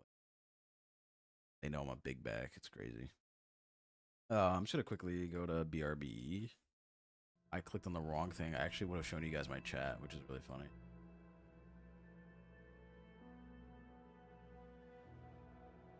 This website was made with Claude, I can tell.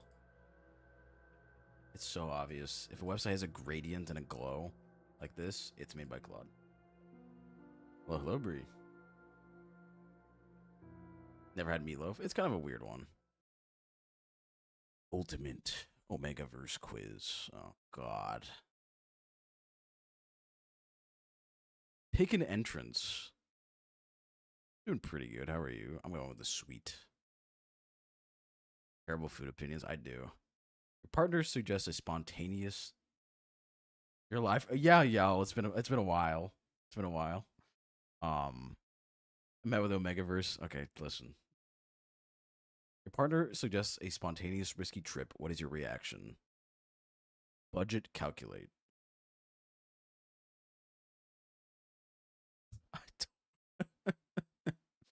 Oh no. Oh God. Take notes for future edits. It's cheesy. In a perfect world, what is your role in a relationship? For first date tonight, you need to make an impression. What are you wearing? Street armor. Is that actually what it's called?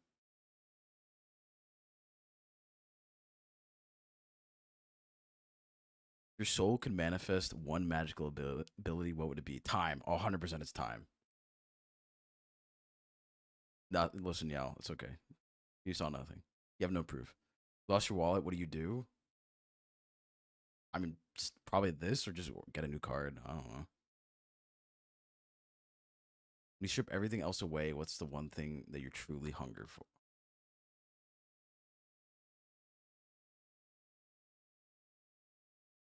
It's a tough one. That's a tough one. When you strip everything else away, what is the one thing you're truly hunger for?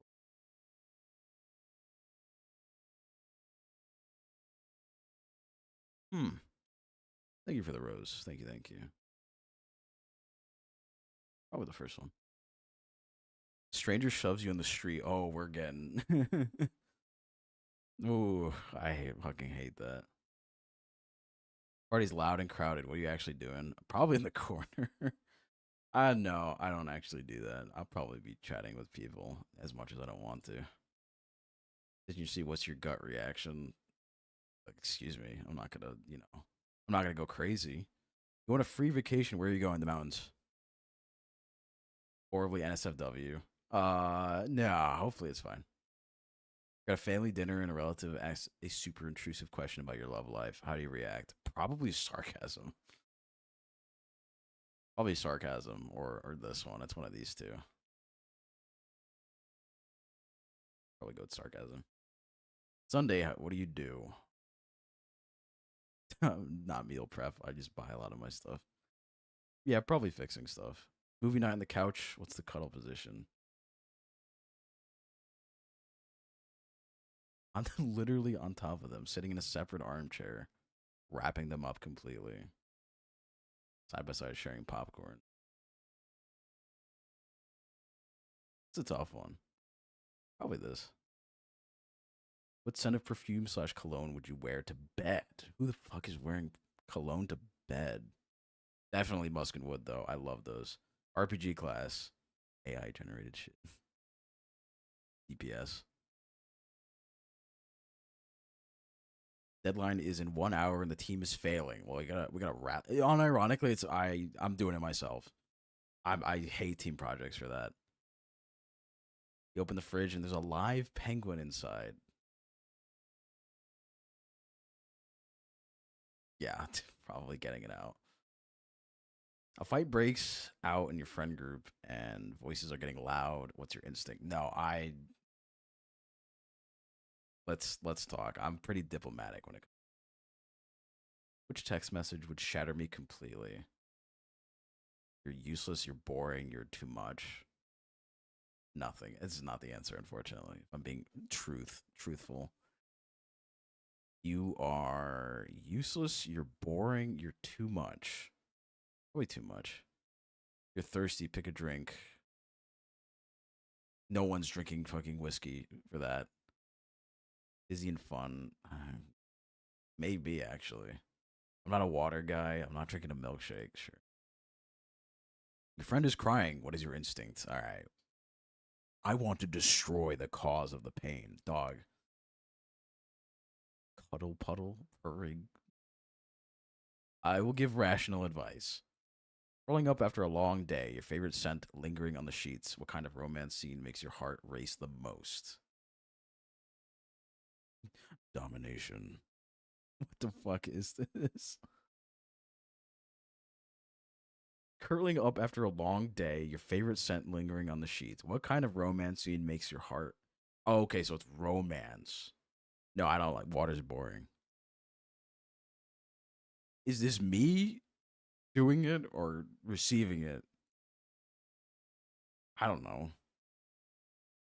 What does domination smell like? Good question. Rescue? Am I rescuing? Mother's Earth's gift. Mother Earth made coffee as well. Those beans are natural. What texture do you want to touch right now? A cup of coffee. Not whipped cream. Ew. I hate leather.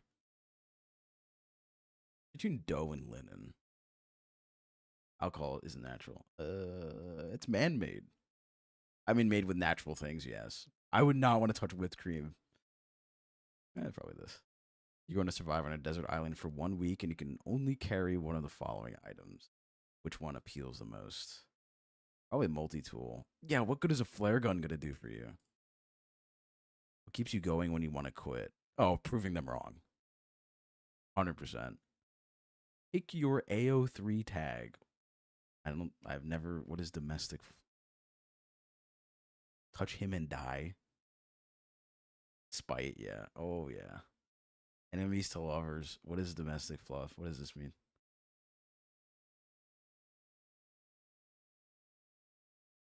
The AO3 masters are here. Softcore. Touch him and die. Is that an actual hashtag that people use? Sounds like some like AO3 your childhood. Enemies to lovers, I guess.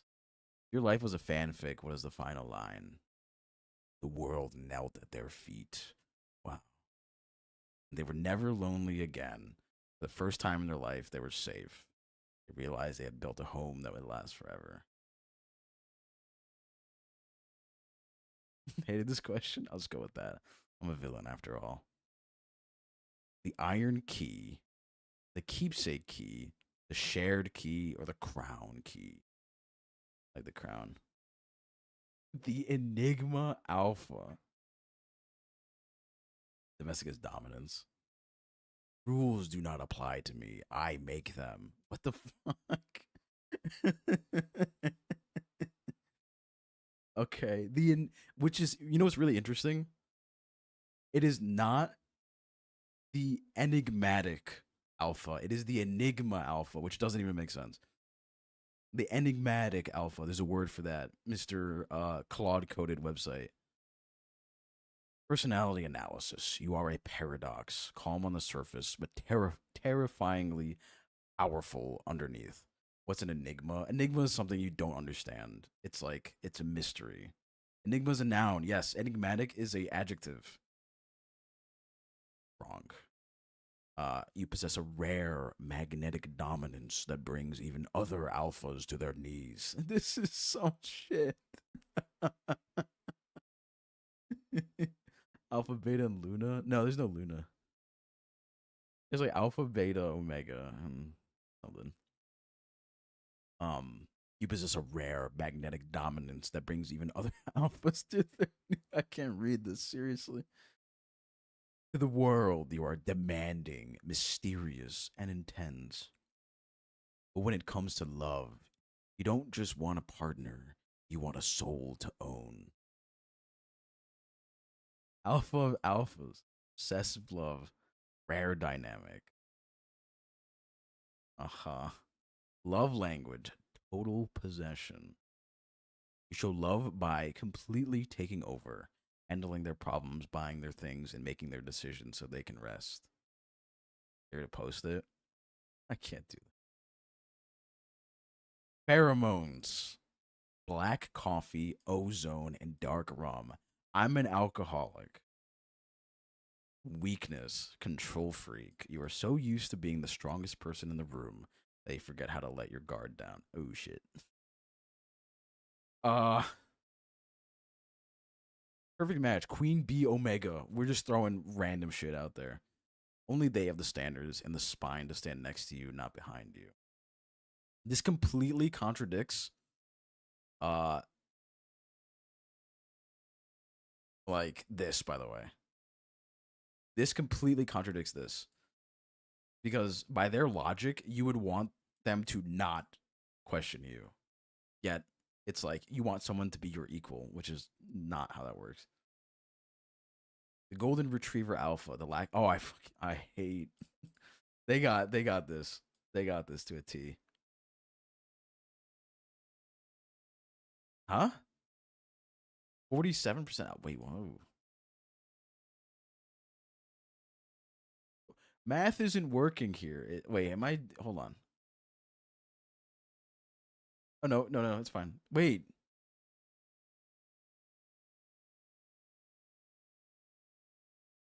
isn't this 101?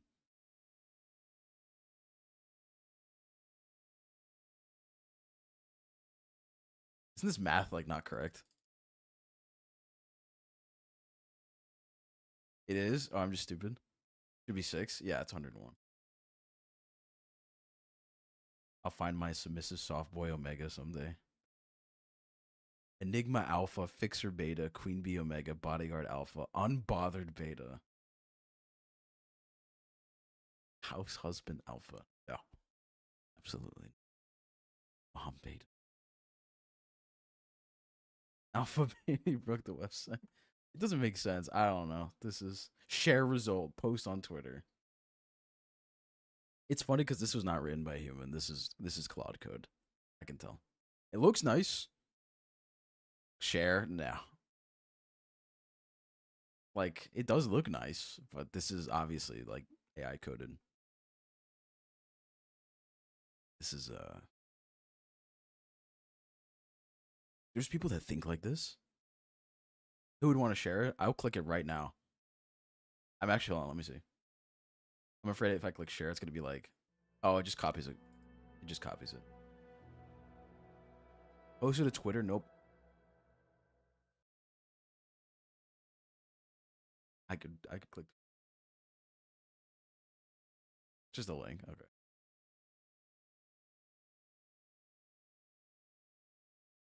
Interesting. Make that my new bio. Rules do not apply to me. I make them. Would I share it if someone gifted me something?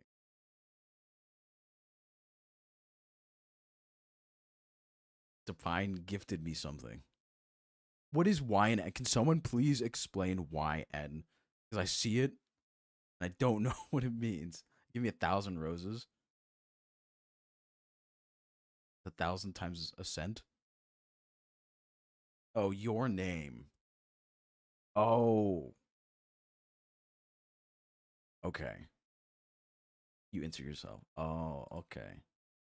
So I like see it and I don't know what it means. Interesting.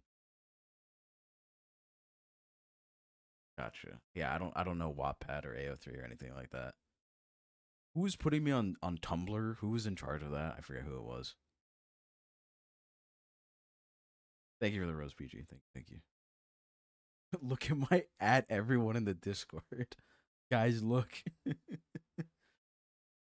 I remember someone was said they posted me on Tumblr and said I would do well on Tumblr, but I don't know that was. I forget. He's insanely obsessed. This is something. Hello, hello. With the CEO. Yeah, yeah, yeah. Raw alpha energy. Let's do I kind of feel like doing some what's it called? Some dulls, some scrandles. Like gotta change the link. Alrighty. Very Tumblr hot man coded. Me up there with Snaf's Undertale. Okay, this is a bonus round. That pizza looks kind of crazy though.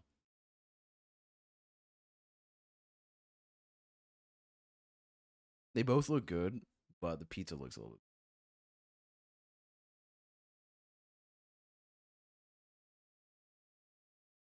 What is this? This is called Scrandle. It is a website where you're given two foods and you have to figure out who which one is the better one. Gloom, can we get this one out, please?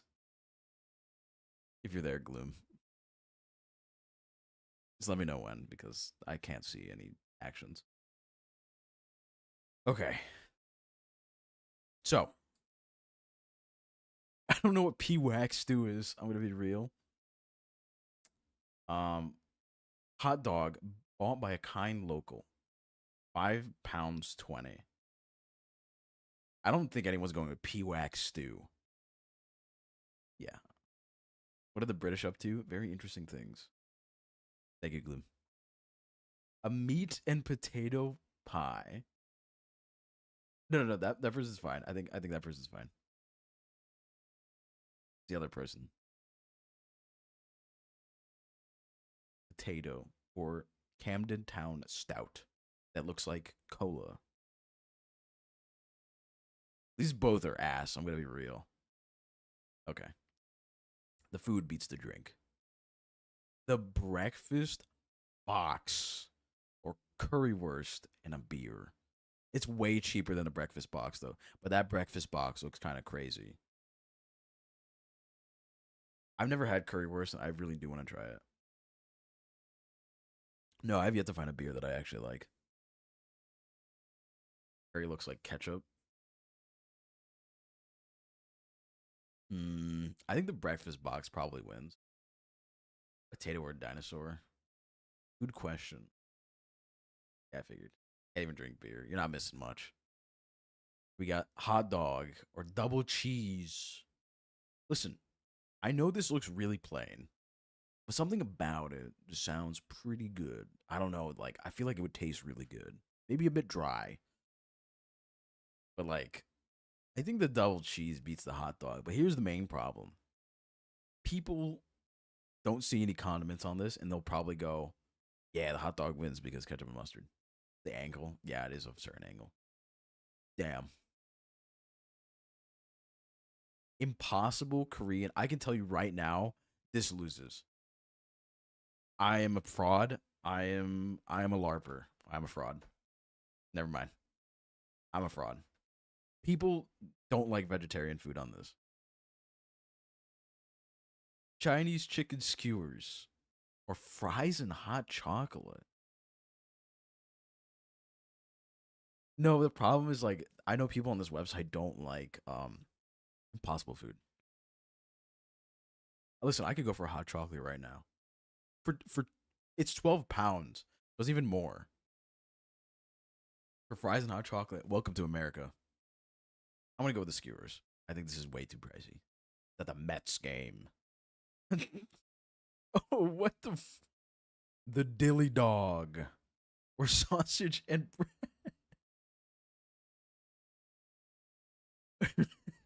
The dilly dog. What the fuck is a dilly dog? Jumbo beef hot dog and a hollowed pickle battered and deep fried. Or a little sausage. A little sausage. I think the dilly dog wins purely off of absurdity. 18%. Yeah, it looks pathetic. I'm not gonna lie. Parmo covered chips or pepperoni pizza with a Michelob Ultra. 22 pounds, by the way. This looks, listen, this is actually just yellow slop, actually. Next dog will be called Dilly. I think the pizza wins, even though it's way more expensive. Yeah. God. Yang Yum Tong Dak. Or fish finger baguette. um, that baguette looks kind of. Listen, I kind of like this. I think this would taste good. The baguette's a little like I don't know, raw. Trusting the Koreans, so we did. Hot dog and prime or chicken and gammon pie. No, we went with it. We went with it, Ray. We went with the Korean food. Yeah, you're good. You're good. Because we got it right. No, you're good. Hot dog. Yeah. 8 out of 10. All right, let's go again. Sure. We have Biscoff donut or double bacon beef burger. Damn. Damn, that looks good. Oh, this is tough. This is really tough. Both of these look mad good. The donut looks good though. Yeah. Bacon beef burger. Both are heart attacks. Yeah, but you'll die tasting good food. That's a tough one. That's actually a really tough one. I think people are gonna go with the donut purely off of presentation. I was correct. First appetizing Brit food. Oh, what's going on in Austria right now? Watch the price. Yeah, that's true. Austria's that's Austria, right? AUT is Austria. Raw cheese. Listen, this on the right looks crazy, by the way. This on the right looks insane. I think it just wins. Yeah. Oh, Nelly. Deep fried peanut butter and Nutella sandwich.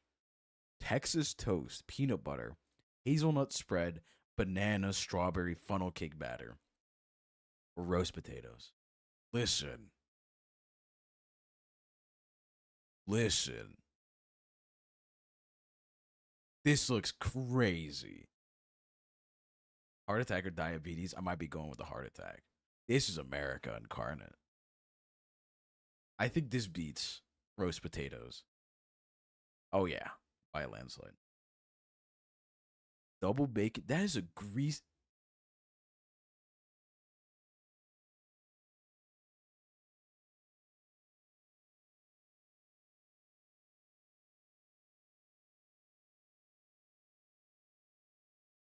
Um, you have anyone from Norway in chat? Any Norwegians here?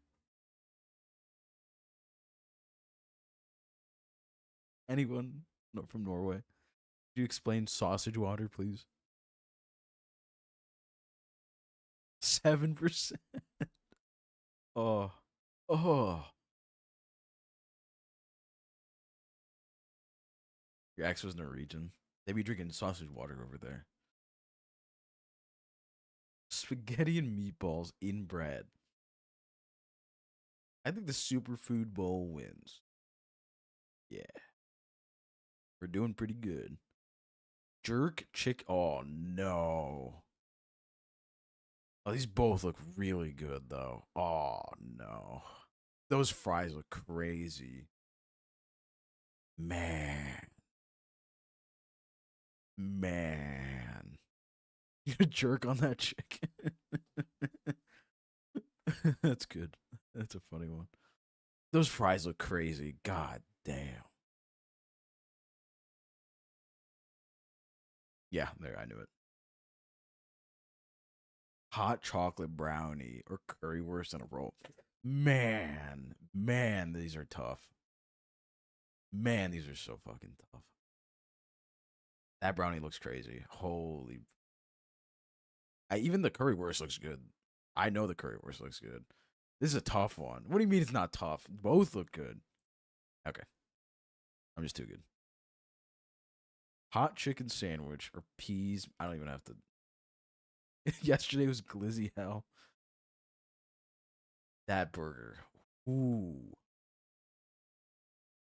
That burger. That burger. Man, I want a burger now. 6-7. Where are people getting 6-7 from? Henderism. I'm gonna go with the burger. Yeah, I would be surprised. There's a Discord for this community. I didn't know that. Double cheeseburger with a cheeky bite taken from it, or the legend burger. Oh, I thought you said there's a Discord for Scrandle. I was like, oh, okay, okay. Okay, it's gotta be the legend burger. Like it's called the legend burger. Perfect, perfect score. I'm too good. Settings, currency, USD, please. Evil mode. I'm playing evil mode. Wait, didn't turn on evil mode. Fuck. I gotta go back. Hold on. You know what? I'm gonna speed run this. I'm gonna speed run this and we're gonna try to play evil mode.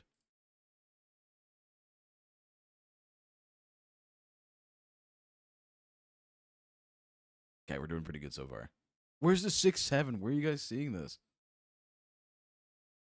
Canadian round two.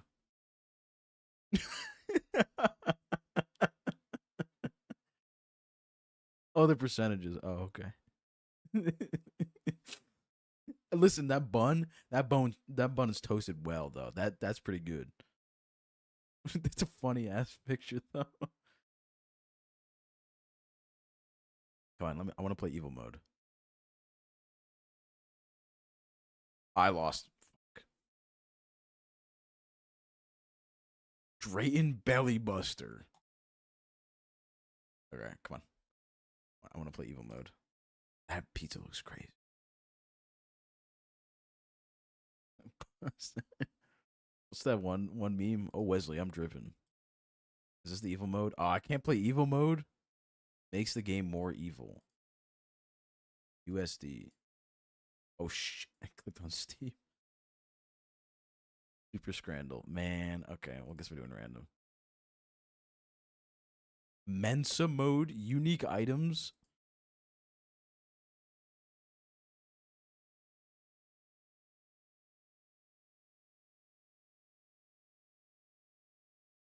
I think that was pizza with feta, spinach, and onions, or spaghetti. Probably the pizza. Both from Germany, funny enough. Nasi goreng from Germany, or vegetarian chicken nuggets. I think the nasi goreng. Is that just fried? What? By 1.1%, by the way.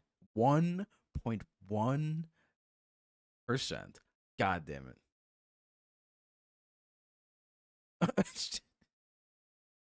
Stir fried quotation marks Asian noodles. What are we doing here? Okay. It's the presentation. Guys, I need to go to Ike. Why is it all vegetarian food? Oh, it's from university. Is there anyone from Germany here?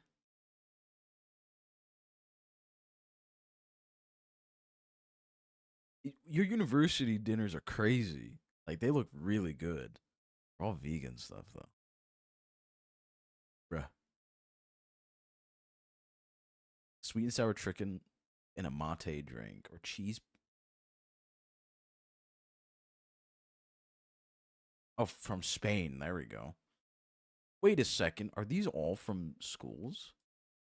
I'm doing terrible for this, by the way. What is Mensa? I thought Mensa was a. I thought Mensa was like the IQ institution.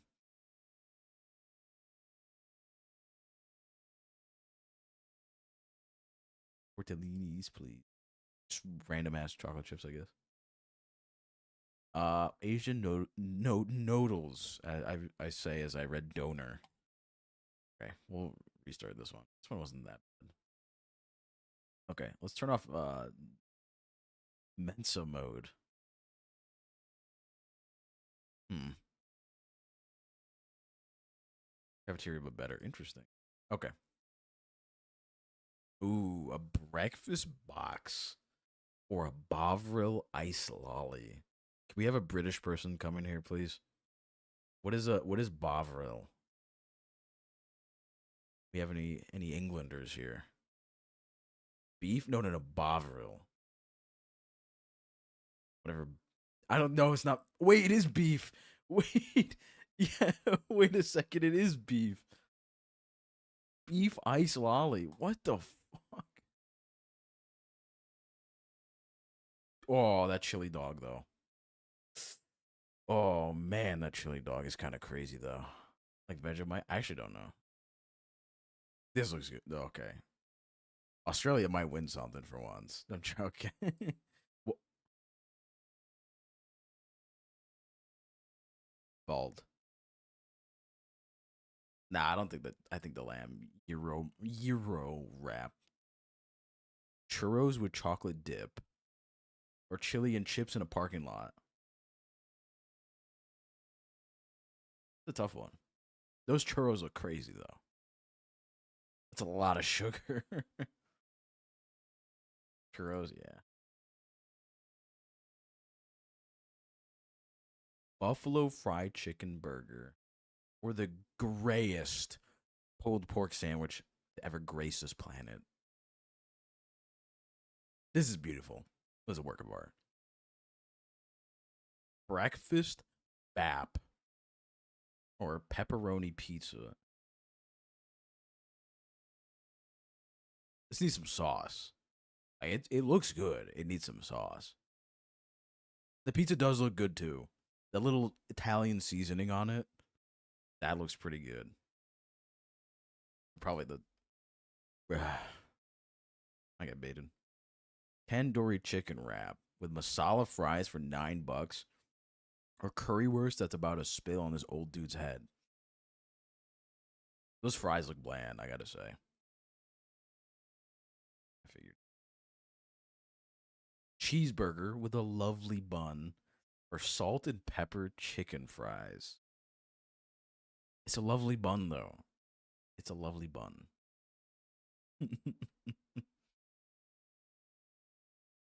Ah. Yeah, the right does look pretty good. It's the medley of sauces that's getting me. It's a pretzel bun, yeah. I think it's funny that they say lovely bun. Whoa. Pop Tarts, nachos, frosted s'mores, or a hot dog in burger bread.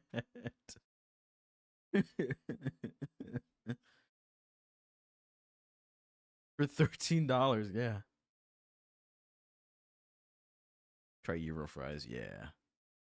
Just a dollop of ketchup. What the fuck? Of the mystery of the sausage water. No, what's wrong with these? What the hell's up with this? England. You guys gotta figure some things out. It's a fucking fish fingers. Wembley is a tourist attraction. I see. Both of them are kind of off. Right could work out, but they only gave me a thing of mayo. Just a thing of mayo. These some I don't know. Okay. All right, we'll do a few more.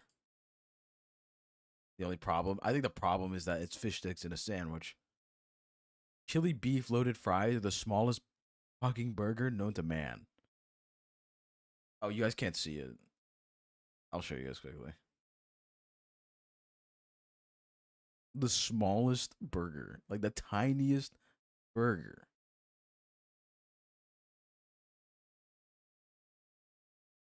Is the lady included? The baby, it's for the baby. Meat pie with a can of harp or chips being. Ow.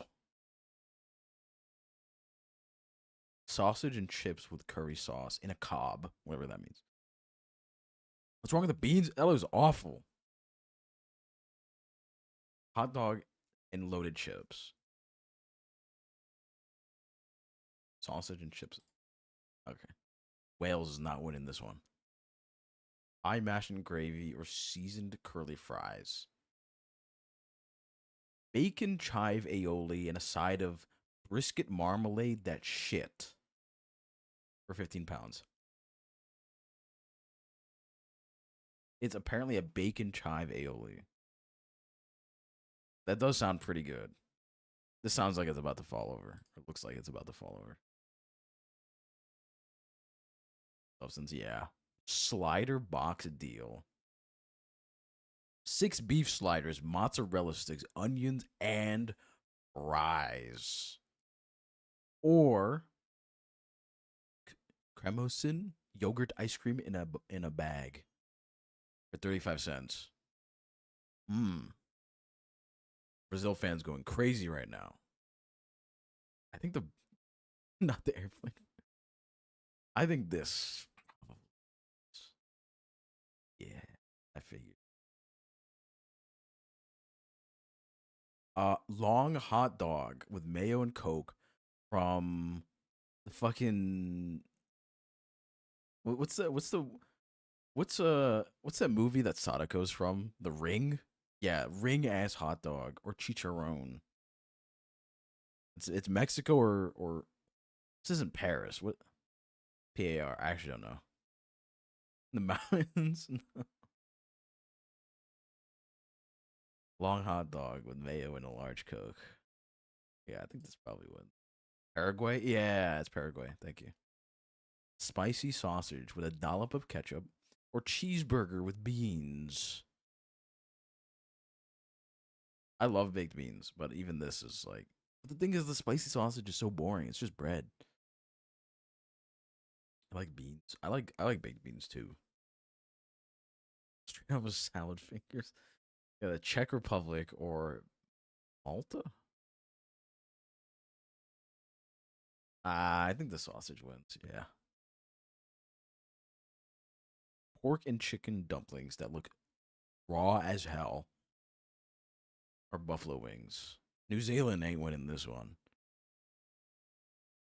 Sorry, New Zealand. Crispy chicken sandwich with the smallest amount of pickles or burnt end Dorito nachos. I think I know which one wins this one. Tiny little pickle, little tiny guys. Yeah, I figured. Burnt end, not like that's not what. Southern fried chicken with waffle fries and ketchup, or pack of mint arrows.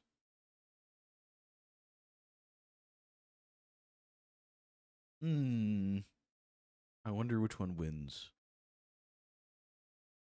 I think the, you know, chicken with the waffle fries kind of wins this one. That was an easy one. 9 out of 10. That's how we do it. But that will be all for today. Thank you everyone for watching. I'll be back on Monday with something. I don't know what. Probably Dead by Daylight. Schedule will be out on Sunday. No raid today. We're gonna keep it. We're gonna keep it low key. It's a Friday. Let's we'll chill out. Happy 4th of July to my fellow Americans. Tomorrow's the big day where USA explodes. But thank you everyone. Thank you everyone for watching, and we'll see you all next time. Have a good one.